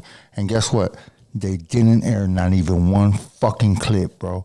And that's why I got love for the food community because they could have easily did. You know what? Boom, boom, boom, boom, boom, boom, boom. They could have ended me, dog. Just because I was feeling like fuck everything and fuck everything. And I said some a lot of shit I said a lot of shit that would have That would not have ended you, bro. pissed a lot of It people would have off. brought them views, and let me tell you something. I would have resurrected you here, bro. Nah, but I was talking a lot of shit, fool. Because you would be talking to somebody that knows real hip hop. I know, but Okay. no. Besides the hip hop, though, besides all that shit, I was talking a gang of shit, fool. Because I was like, fuck everybody, all fuck good. everything. You know what I'm saying? But you know what? They showed me love. They showed me respect, and they were like, you know what? They talked about my past. I was talking about my addictions, my past addictions, all that That's shit, okay. bro. And you know what? They said, "Nah, we're not gonna do that." You That's know why why I got love you for know the how I food would've community, cleaned that fool. up? Straight up. You know how I would have cleaned that up? Much love to the food community. That's the way he Straight felt up, that you day. know, I'm just saying. That's bro. the way he felt that day? Nah, but still, bro. Bro, like, all good, bro. All good. They Anyways. could have fucked me up. They could have fucked me up. If they were in it for the views like that, they could have fucked me up. The Compton Commander says. Right. If they could have fucked me up, they could have really fucked me up, fool. Anyway, can you give us another round, please? They could have fucked. Cheers, fool. They could have fucked me up, but they Cheers. didn't, fool. Much love to LA Icon. You know what I'm saying? Much love to the homie. You know what I'm saying? Well, I'm going to say this. I had a bunch of homies that were interviewed over there, and they never aired their shit. And they didn't say nothing negative, but somebody said, fuck this guy, fuck this guy, fuck this guy, fuck this guy.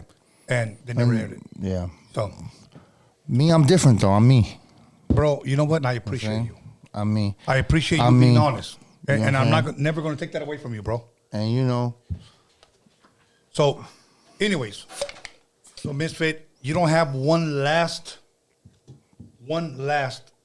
Mount Rushmore. Because you only gave me 3, bro. fucking Thailand. No, I'm just fucking with you.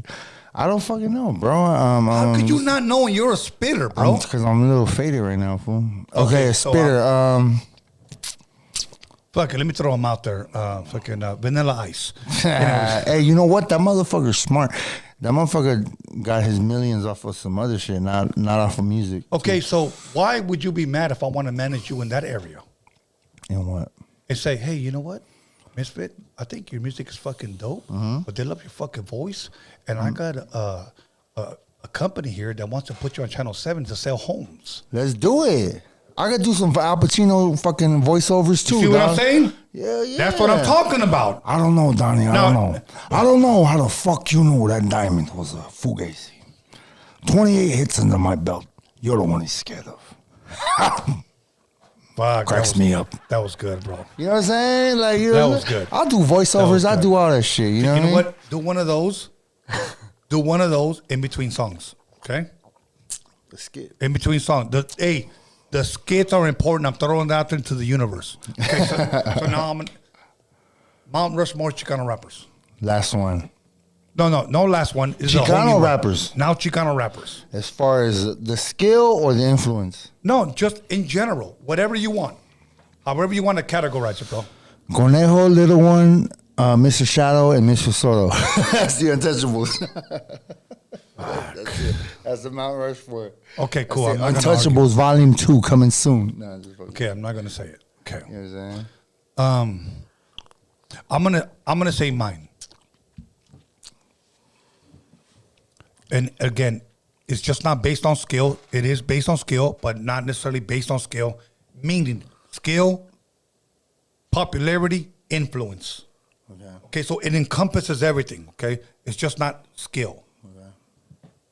I'm gonna say, in my opinion, keep in mind because I did shows with these people. Frank V from Proper Dose, so I want to give a shout out to Frank V and Ernie G from Proper What Dose. happened to Frank V? Whatever happened to Nobody knows, bro. Like nobody knows. It's still up in the air? Yeah. No, even Ernie doesn't even know. Damn. Okay. Frank V, Proper Dose. Of course, I have to show love, and I have nothing against this man, Kid Frost. Okay. Kid Frost, La Raza opened doors for a lot of fucking people. Keep in mind, Kid Frost had a major record deal, and his videos were everywhere. That fool never, look, I was at a car show when I was a kid, fool. I went to a car show. Go ahead. And I just wanted to shake his hand, fool, and say what's up.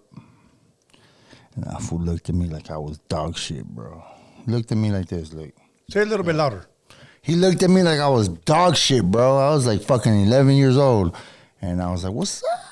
And he just looked at me like, Bro, look.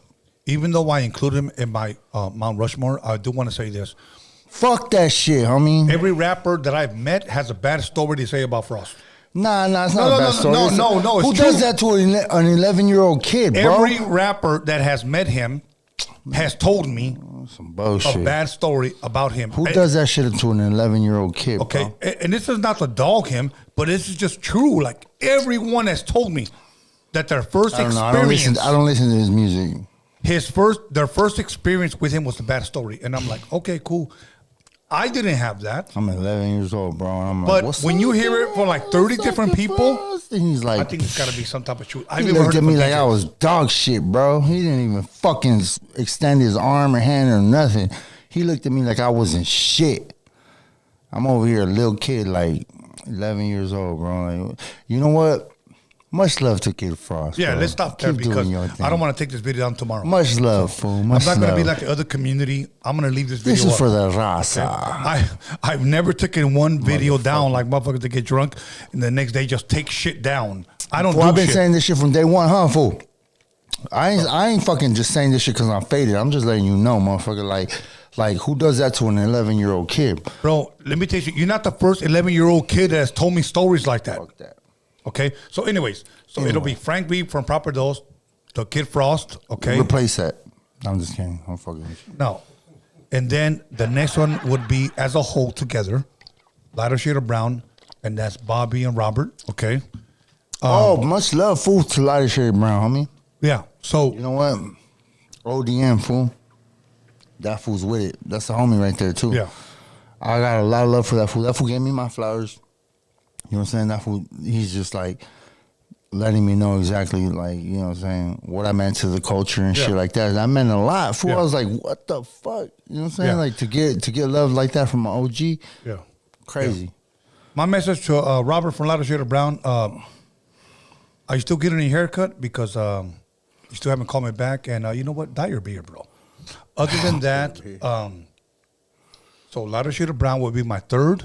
And then my fourth, I would have to say Toker from Brownside. So many people, so many producers, That's the only. so many people from the industry got I'm nothing off but on mad love for I Toker. got messages from Toker, too, voice messages. What's up, homie? So Hey. if you could find one, bro, Boy, I would love it. My phone just died, but I got a gang of them. That fool, look, Toker, my bad. I Give it don't to know. Alex and he'll charge it, bro. Even Look, if it's for like here, 5 charge minutes. my shit. Look, Toker, me and Toker were working. We were working, fool. Like before he passed away, we were working. I was making beats for his artists. I was Give him doing about 10 videos for his artists. I was selling him beats. Actually, on that song, on the video for what's that song called, fool? I'm faded right now. It's all good, bro. Take Came your out, time. woke up in the morning, and I blah, blah, blah. Nothing stays the same, right? Nothing stays the same, right? Nothing, or what was it? Nothing was, I'm fading. Yeah, it's all Okay, good. nothing was the same, things changed, right? At the end of that video, there's a clip of me and Toker and Right. Cujo and everything, right? And Toker was like, hey, fool, I told everybody, you sold me my first beat, dog. You know what I'm saying? Like, because when he was working on some shit, I was selling him beats, bro. I was telling, you know what I'm saying? Like, That's dope. me and Toker were having some shit cracking, bro. Like, he was like, hey, I want to hire you to shoot these videos, make these beats. And we were really, really, really fucking working, bro. Okay, People thought that I was going to be signing Brownside. Okay, now let me ask you this. Since we're on the subject of Brownside, and I want to show them respect because I had Clever here, his brother. I've had, God, what was it? The last living member of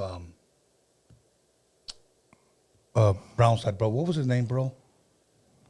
You know, forgive me, bro. I'm trying to remember it. But I've had plenty of people here that are represented for Brownside. And I said, Danger? You talking about Danger? no, he passed away before. Bro, the other guy, bro, what's his name, bro? And I'm not trying to disrespect him, but I've interviewed him like once, and then he just like went MIA on us. There's Clever, Danger, Toker, right? That was the original, right? No, Clever was never a part of Brownside. That's his brother, right? Wicked. It was Wicked. Wicked. Wicked was Oh, here, bro. fool, I did a song with Wicked. That shit was hard as fuck. Yeah, Wicked. Yeah. So Wicked was here, bro. So much love and respect to him. Fool, Wicked, and whatever. Man, bro. Bro. I got a song. Bro, let me tell you something. Hey, you know what? Wicked though, Wicked is a real fucking artist and an MC, bro. Because he came to my studio right there in Hawthorne. Yeah. And he came to my studio and he fucking like he just let me do my thing as far as production goes, and Yeah. he just fucking ripped that shit full. And we never released that fucking song, bro. Wicked is fucking Well, you know dope what? as fuck. You know what? Maybe you should start a members only on your YouTube and just release shit that you've never released to the public. Wicked is dope, But you bro. give it to only to the members, but they have to pay monthly. Okay. I don't know, but So- Wicked's hard as fuck. So let me say this. So that's my, Mount Rushmore. So it would be, once again, Frank V from Proper Dos, and I got to give love to Ernie, Kid Frost, Lighter Shade of Brown, Robert and Bobby, and I'm gonna Toka from Brownside. so that would be mine. Hey, that's what Wicked. Not Wicked, fucking clever. Oh no, yeah. Clever was Toker's brother. Right, So I interviewed him here and Lady Benz. Look, I want to say this about Lady Benz.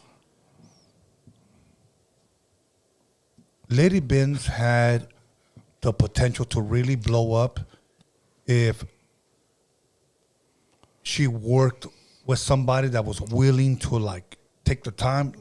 Here's the production, let's do this over. Like, I just think that Benz could have been like the one, in my opinion, when it comes to Chicano rap, Chicanas. Okay, There's a bunch of. there's a bunch of them. Dope. Now ass- there is. Dope. But we're ass talking about ones, 3 bro. years ago, bro. And a lot happens in 3 years. So look, Yeah. Misfit, say that my first interview with you is today. Okay? You know what I should have told you? What? Misfit, if you don't blow up in 3 years, the next Misfit's gonna rise. Hell nah, never. There'll never be another Misfit. Well, so far not. On So, my mama. in 5 years, so far not. So Hell nah, never. You know why? why? They don't love you. They don't love you. Because I rip and I rhyme. I rhyme and I rip. This is the way the Misfit spits. I want more clout. I want more clout. I want more clout. Misfit, I'm gonna ask you. You never seen Yes, You Misfit, I'm see gonna that ask you a Dave question. Chappelle? Bro. I'm gonna ask you a question, bro. Okay? Dave Chappelle is crazy. Oh my god! Play that clip. Oh, No, shit, it's no, fucking- I'm gonna ask you a question before we start taking calls. Okay? I want more clout. Oh, yeah, my bad. What's up? I don't know what the fuck I wasn't even gonna ask you.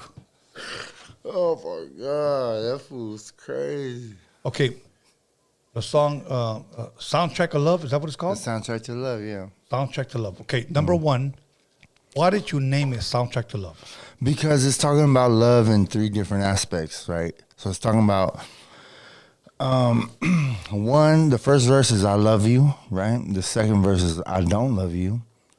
And the third verse is like I have no choice but to love you. You know what I'm saying? We're talking about the same girl though. It's about the same girl. Yeah. Okay, not a guy. No, actually the first verse is about a guy. Right? A guy? Yeah. The first verse is about the story of a dude and what he's going through. Okay, The so- second verse is about a female and what she's going through. And the third verse is about when the female and the dude meet. So the first verse is about, okay, I got love for my homies. I got love for my hood. I got love for the streets. Yeah. That's the first verse. Okay.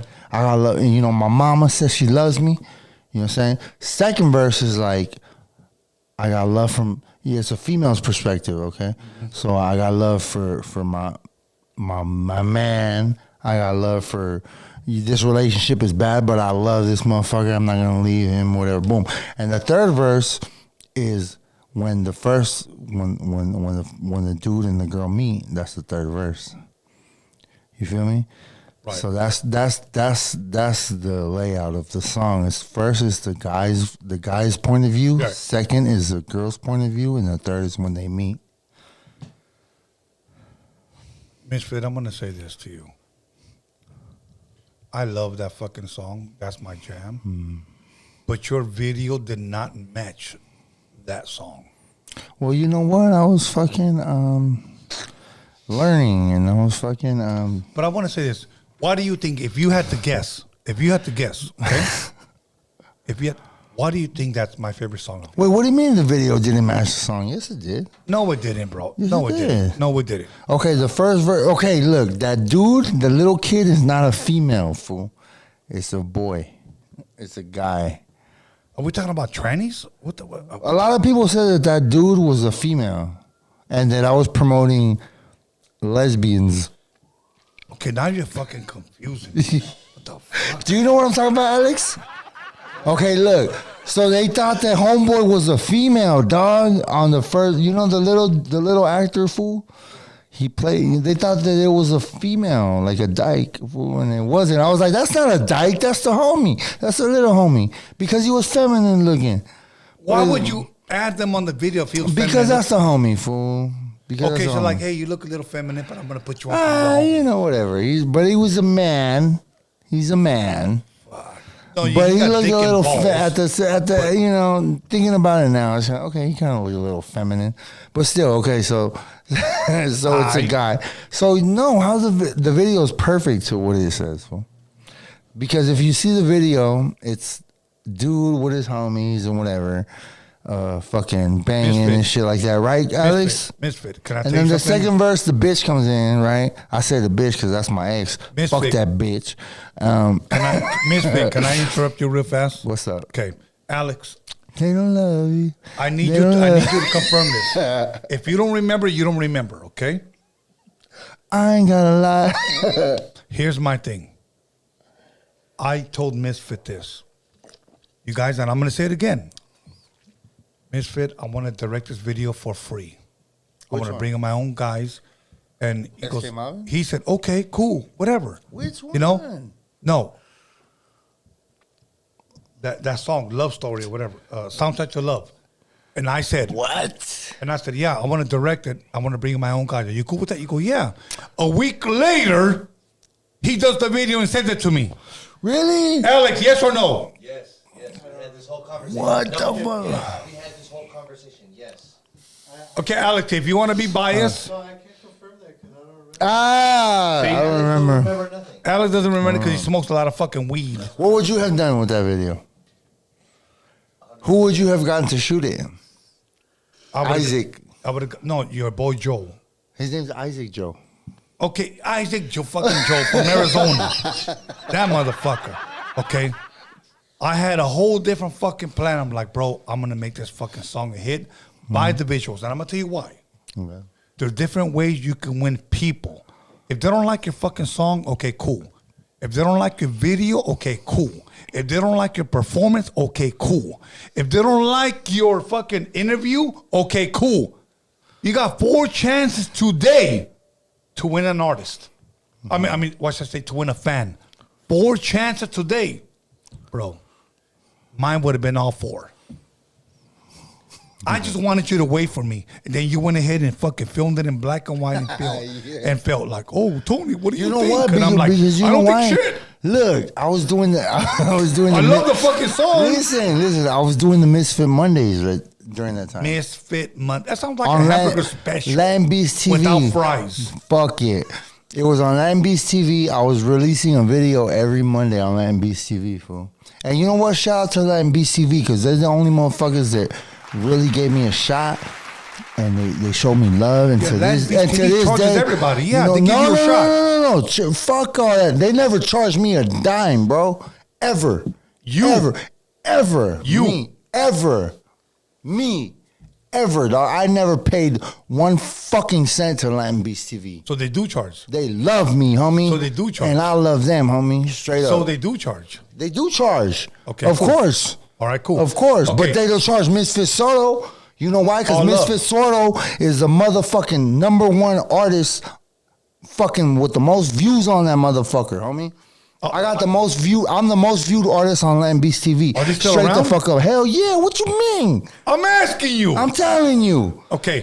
So They're now, the most. They're the most motherfucking. You know what I'm saying? They do their shit. I do want to say something, okay? sir. To all you Chicano rappers that think you're somebody and you're not, I do want to say this, okay? Is that don't come to me and tell me you should interview me. Why? I got 1 million views on YouTube. On what channel? Latin Beast. What you mean? You know what I'm going to say? What? Do me a favor. Make your own page on YouTube. Post that video on there and see if you get 1 million views. Okay? Okay. Because a lot of these fucking platforms buy views. No, but Latin so Beast when you doesn't do give that. them No. $100, $200, No. $300, No. they'll buy you 300K number and nobody ever saw your shit. No, not Latin Beast. I'm not They saying legit. them. No, they legit. Any platform. They legit. Any platform. Any platform, cool. Latin Beast though, they legit, fool. They'll fucking upload your shit. They'll charge you. You know what? They're gonna charge you. But you know what? They'll fucking upload your shit, and if it gets 20 views, it gets 20 views. I'm going That's to tell what you it why is. I say But what I said. You know what though? Can I tell you why I said what I said?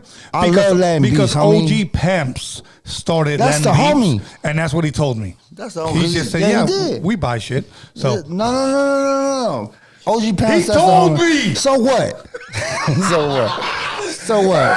So what? So Hey, if you you're a know what? Chicano rapper and No, you're no, bragging no, about no. your 1 million views, it better No. be on your page. You know what? I got 12 million. I got 12 million views on Latin Beast. We ain't paid for one view, dog. Straight up. Shot by me. What you talking about? Shot by Alex, bro. Hell yeah. Shot by 81. He shot Ride. Who's 81? Oh, that guy? He fucking shot that video. Yeah. 12 million views. Alex, how many views we got? To what song, bro? To what song? Ride. Sing Look to it us. up right Sing it now. to us. Ride. Ride. He said, Look.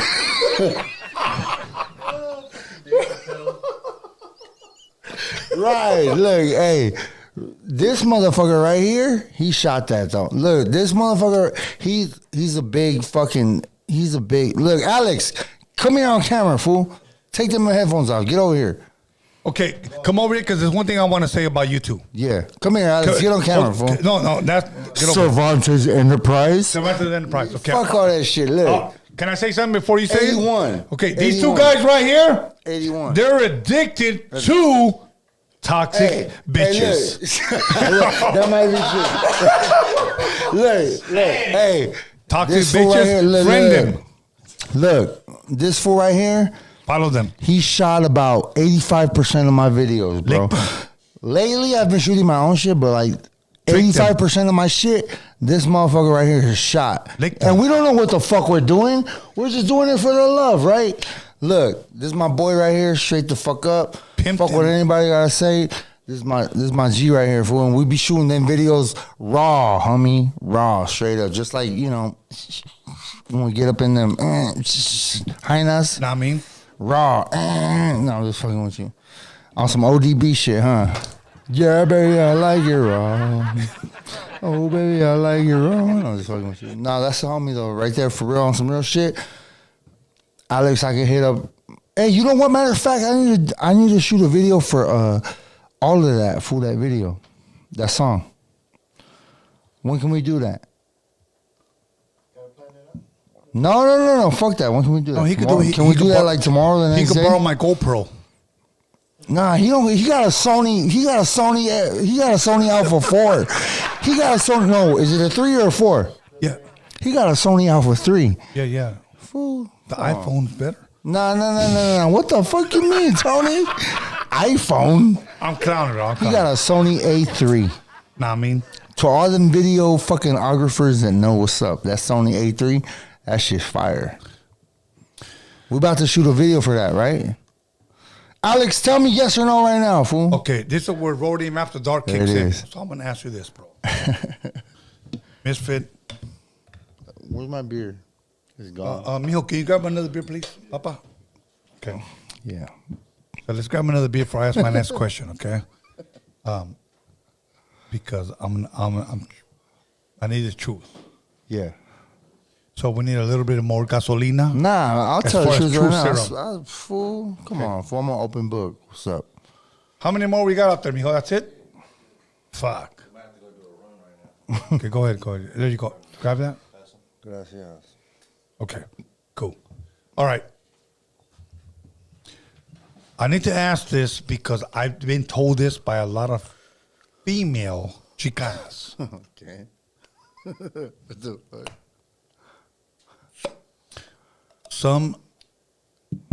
A Chicana sent me this about 3 years ago, 1 year into my podcast, and she said this. A lot of them Chicano rappers are into guys. And I was like, what the fuck? That's what she said. She said, a lot of those Chicano rappers have boyfriends. So I'm gonna ask you this. Do you think that's true? Do a lot of these Chicano rappers abide? Because you know what? Let me tell you something. I've had an openly gay Chicano rapper here. Openly. Bro, what's up with that, fool? Openly Chicano. Training. Yeah. Here's what he submitted his music, and I give him an opportunity. And you know what? I'm gonna tell you the truth. I'm the motherfucking. What the fuck is that? Fool, come on, dog. You fucked up on that one, fool. Been on tour and other people have. Who gives a fuck, dog? Okay, Straight how many up. black gay rappers are out there? Fool, straight up, like How many black gay rappers are out there? Be honest. Answer the question.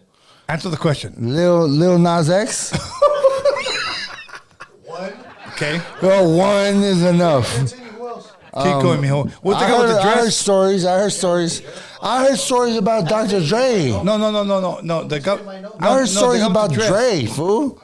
Okay, no, the guy with the I heard dress on the stories album about cover. Dre being fruity. Young Thug, Little I know. Nas X, Oh, yeah. Young Thug. Okay, then you heard shit about Dre. Let's give that shit up to Dre. I heard some shit about Yeah. I've heard shit. Whether it's true or not, I'm not saying it's true. I but heard I some heard. shit. I heard some shit. Okay. Who else? Keep going. And then we'll move on to the Chicano rappers. Because this guy told me, this guy is in my DM. And I interviewed all these Chicano rappers. I don't think so, bro. Fool, look, when it comes to Chicano rap, a lot of motherfuckers are gang related, fool. And they don't go with that No, shit. What the fuck you mean? You What know the why? fuck you mean? Because I've been busted too. Nah. you know why? You know why? Because they've been. Hold on. Because a lot of these What, you guys. think they're gay? No. Hold on. Oh. Hold on. They got feminists. No, here's my thing. Nah. A lot of these guys been to the pen. They booty busted a guy. And No. Let me finish. Nah. The guys that told me this. Rappers, Chicano rappers. Yes. And you know what they told me? They're never gonna, hey, Tony, yeah, I fucked this dude in his asshole. Like, no, they're not gonna tell you that. What do you mean? There's a guy out, the most famous so-called Chicano rapper out there, and he's white and Guatemalan, and everybody calls him the face of LA. He's claimed that. He's claimed that, bro. What do you mean? No, I mean what he said. He said that? He said that. Okay? Did he what? That he went down on that guy. What the fuck you mean? Okay? And so here's my What thing. the It's like, if you're willing to come out with that, bro, like... MISFIT, where you been? You've been lost. Watch out. Watch out the pull up. Watch out the pull up. Hey, are you fucking serious? Wait, no. Hold the fuck up. What the fuck? Okay, here's my thing. Hold up. Alex, find me that clip. Yeah. No, are you fucking serious, bro? No, I'm fucking dead serious, bro. You know what? Tell me. Here's what a lot of Chicano rappers that have told me that took that booty. Here's what they said behind closed doors. Yeah, I'm not gonna lie, I fucked him.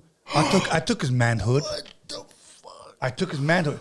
That's how they reference it from not being gay to I took his manhood. No, that's gay.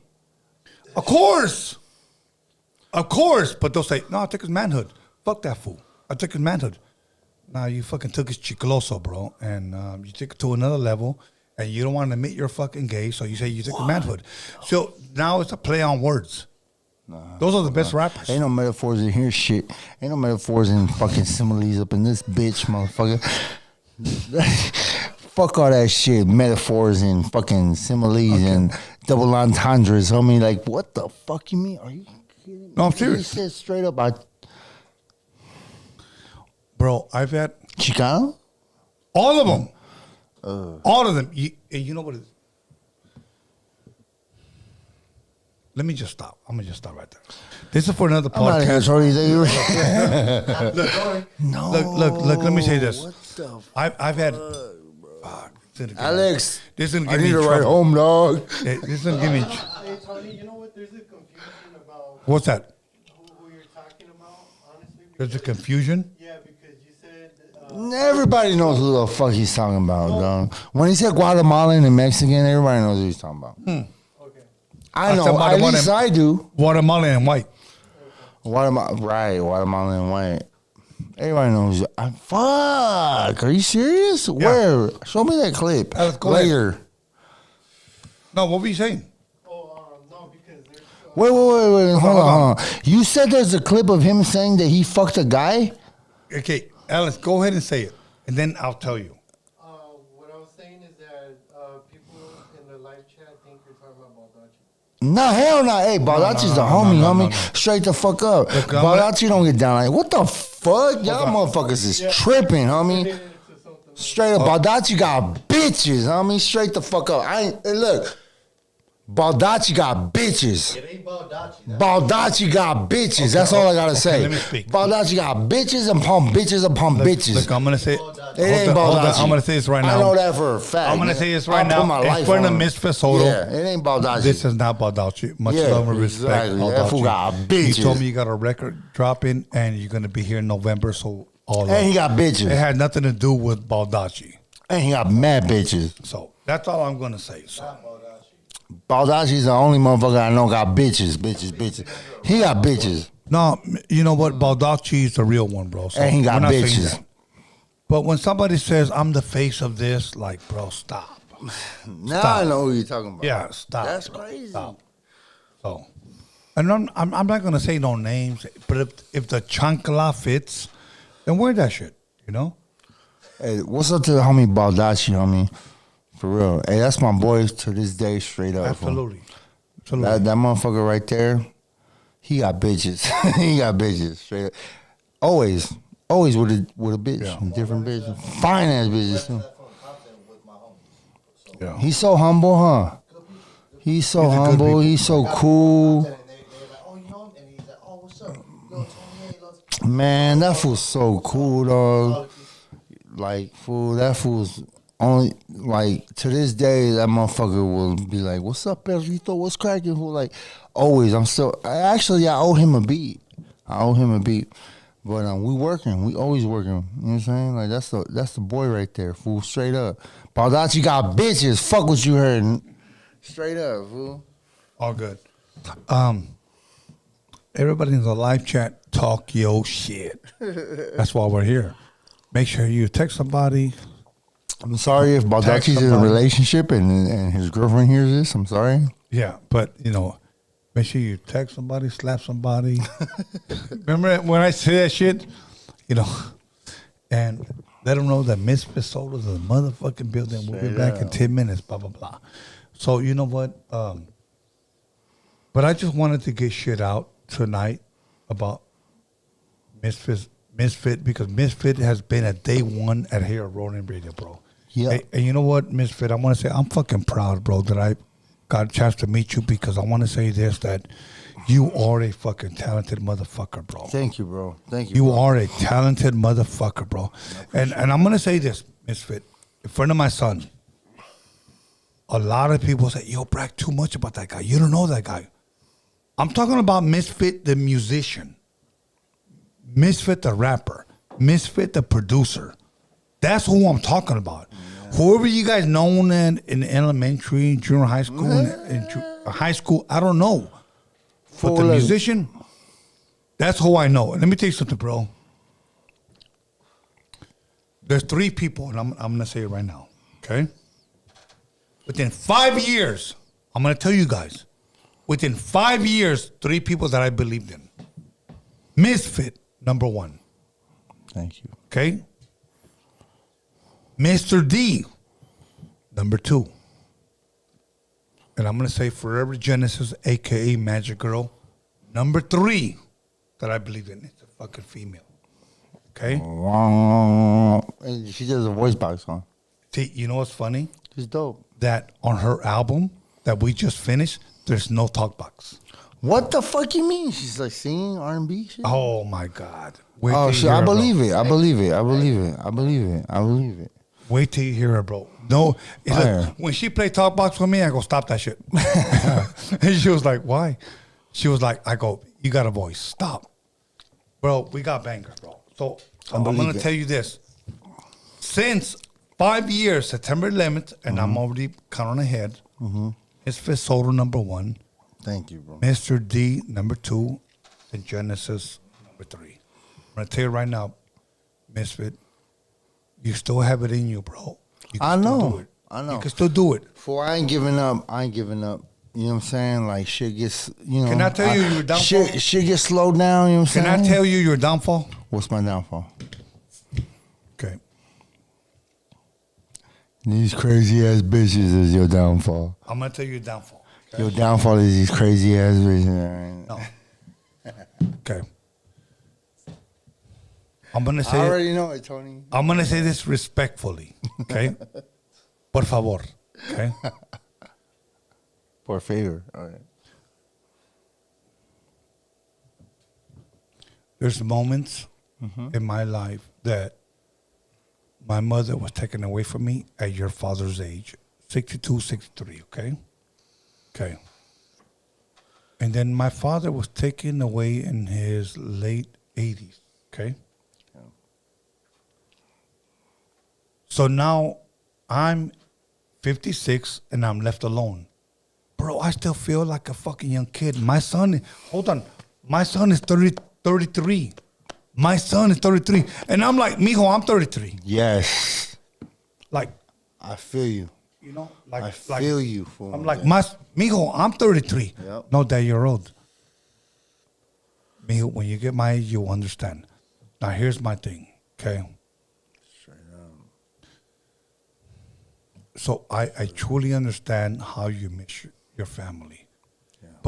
But I always want you to always understand this, bro. It's like, keep going, keep winning, keep loving your children, because that's what your family would want, and that's how you would succeed. That's how you would win. Now, if the world likes your music, cool. If they don't, cool, whatever. But you know what? As long as you see your beautiful children smile and go to class, you know, when you walk them there, that's a beautiful thing.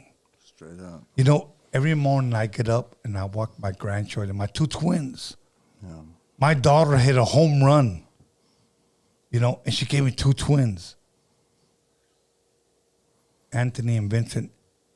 And I get up and I comb their hair every morning. I get them dressed. Then I walk them to school, even though it's just across the street. It's a beautiful thing, man. It's like I almost feel like God gave me another chance to like relive my life through them, even though I will never make them do things that I wouldn't do, but to protect them. So, anyways. I feel it. Misfit, how many children do you have? 2. 2 children. Boy, girl, girl, girl, Boy, girl. boy, girl. Who's older? The girl. The girl. How old is she? 21. She's 21. Okay. How old is your boy? 11. 11. Okay. So your girl's 21. Okay. And if you don't mind me asking, I never asked you this question, bro. Yeah, as long as what? you've been here, how old are you? 25. Don't fucking lie. Pinche mentiroso. It don't matter. It don't matter. 22. Who gives a fuck? No, you remind me of Norby because he said, I'm just gases. I'm air. I don't exist. How old are you, Misfit? 39. And she's 21. Okay, so how old were you when she was born? No, okay, cool. I want let me leave that because I don't believe you telling me all the full truth. We're all I good. take a piss. So all good. You want to take a piss right now and come back? Mio, show him where the hand sanitizer's at. I ain't gonna lie out here. I ain't gonna lie. Fuck it. I don't know. Favorite. Okay, Before we give a shout out, can you do me one thing? What's up? Can you give me the chorus to A Story of Love? This story, you don't even know the name of it. Soundtrack of Love. Soundtrack of Love on NBCV. Make sure you check that out. I don't know the chorus. I'll fade it. Yeah, get it back. All that shit. I got a dope ass catalog. That's Fool. my shit. I bumped that to this day. Tell my dad. My dad, hey, I bumped Okay, that. either one. Either one. I Go don't ahead. even know if it won't fade. Not Matter one of of them? fact, peace, y'all. I'm out. Okay, let's give a shout out. We're out of here. Misfit, let's give a shout out so we can get out of here. You can go take our piss. SK Mom, that's it. SK Mom. Okay, let me give a shout out to Alex Cervantes Enterprise. RP. Put me out here, bro, on this one. Okay. Yeah, welcome on, mijo. And let me give a shout out to, once again, Alex Cervantes Enterprise, Marvelous Inc., once again to my son B. Scalness, Forever Genesis, a.k.a. Magic Girl. Make sure you guys subscribe to Dark Secrets. She's been a moderator for a long time. Her album is about to drop. We're only releasing it to, like record labels right now, and the response has been great. So make sure you guys subscribe to her YouTube page, Forever Genesis, and to her Dark Secrets. A lot of people don't know that Forever Genesis has been a mortician for at least 5 years, okay? And she's been taking care of you guys' loved ones. So it's important for you to support her, okay? And she wants to give you guys mortician stories, okay? Not in a negative way, but from a mortician's perspective, because there's no show out there right now. If you think about it, think about this. They're always giving white people, okay, TV shows about how to rebuild a home, how to renovate a home. They don't give Raza any platforms. And she's a Raza mortician. So I'm asking you guys to please subscribe. And I'm only asking this because when she reaches 500 subscribers, she's going to release her first episode. Right now, she's only releasing, shorts. So make sure you guys subscribe. You guys can do, how much raza is out here that we can take over? Let's be honest. How much raza is out here that we can take over? So let's do that. So other than that, once again, Alex Cervantes, B. Scanless, Hip Hop Jedi, Marvelous Inc., a.k.a. Magic Girl, Forever Genesis. We're out of here. Thank you, everybody, for Roadium After Dark. Alex, if you have anybody on, once again, the Super Chat, let me know, and I'll say it.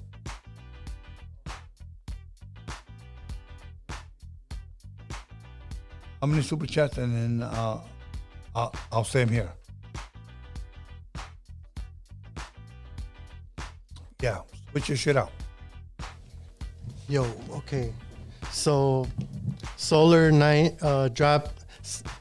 It says Sauler or Saul ER.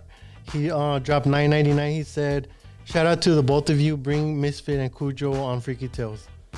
Much love and respect. Thank you for acknowledging us. And Jose F dropped $9.99. He said, the paisa homie La Diabla de Mochila Azul brings nothing but positivity to the table. Community or raza. That fool needs to humble himself. I don't know what that means, but thank you. Okay, Enrique Ledesma dropped $1.99. He said, a la verga con el cheeseburger stain. And I agree. Isis Chavez dropped $2. They said, what happened to Freaky Tales Friday? You know what? I'm going to say this. So, to to all my Freaky Tales fans, come in September, you guys are gonna be getting at least Freaky Tales twice a week. Okay, I'm going to make it work. Okay, so thank you guys for being truly faithful to Freaky Tales. I'm gonna make it work. Okay, so much love and respect to you. Respect to you guys. Here's what I'm gonna do when I come to Freaky Tales. I'm going to go live on a story, and then the next day or two, I'm gonna go live and take phone calls, and you guys can just call in and share your Freaky Tales. Okay. I would love to have my son, because my son has been my co-host once or twice on Freaky Tales, but I just want him to, sit in with me and we can take calls. That's what I want to do, because Freaky Tales, like, I truly, truly love Freaky Tales, and I want you guys to call in and share your experiences. So, thank you guys for being honest and being honest members, because not only am I going to be dropping videos for members on Roadium Radio, but I'm going to be dropping videos on Freaky Tales. So thank you guys. So much love and respect to you guys. Anyways, go ahead, Alex. You good? Okay. Everybody, thank you for calling in tonight. And we have nothing but love for you guys. So much love, much respect. Thank you guys. We'll see you guys on Friday. Friday, I have another episode from somebody that's coming from the Bay Area. So much love, much respect to you guys. Tune in on Friday if you guys want to learn the business. This is the guy that's been to prison, came out, learned the business, and won. Okay? Much love and respect. We're out of here. Thank you.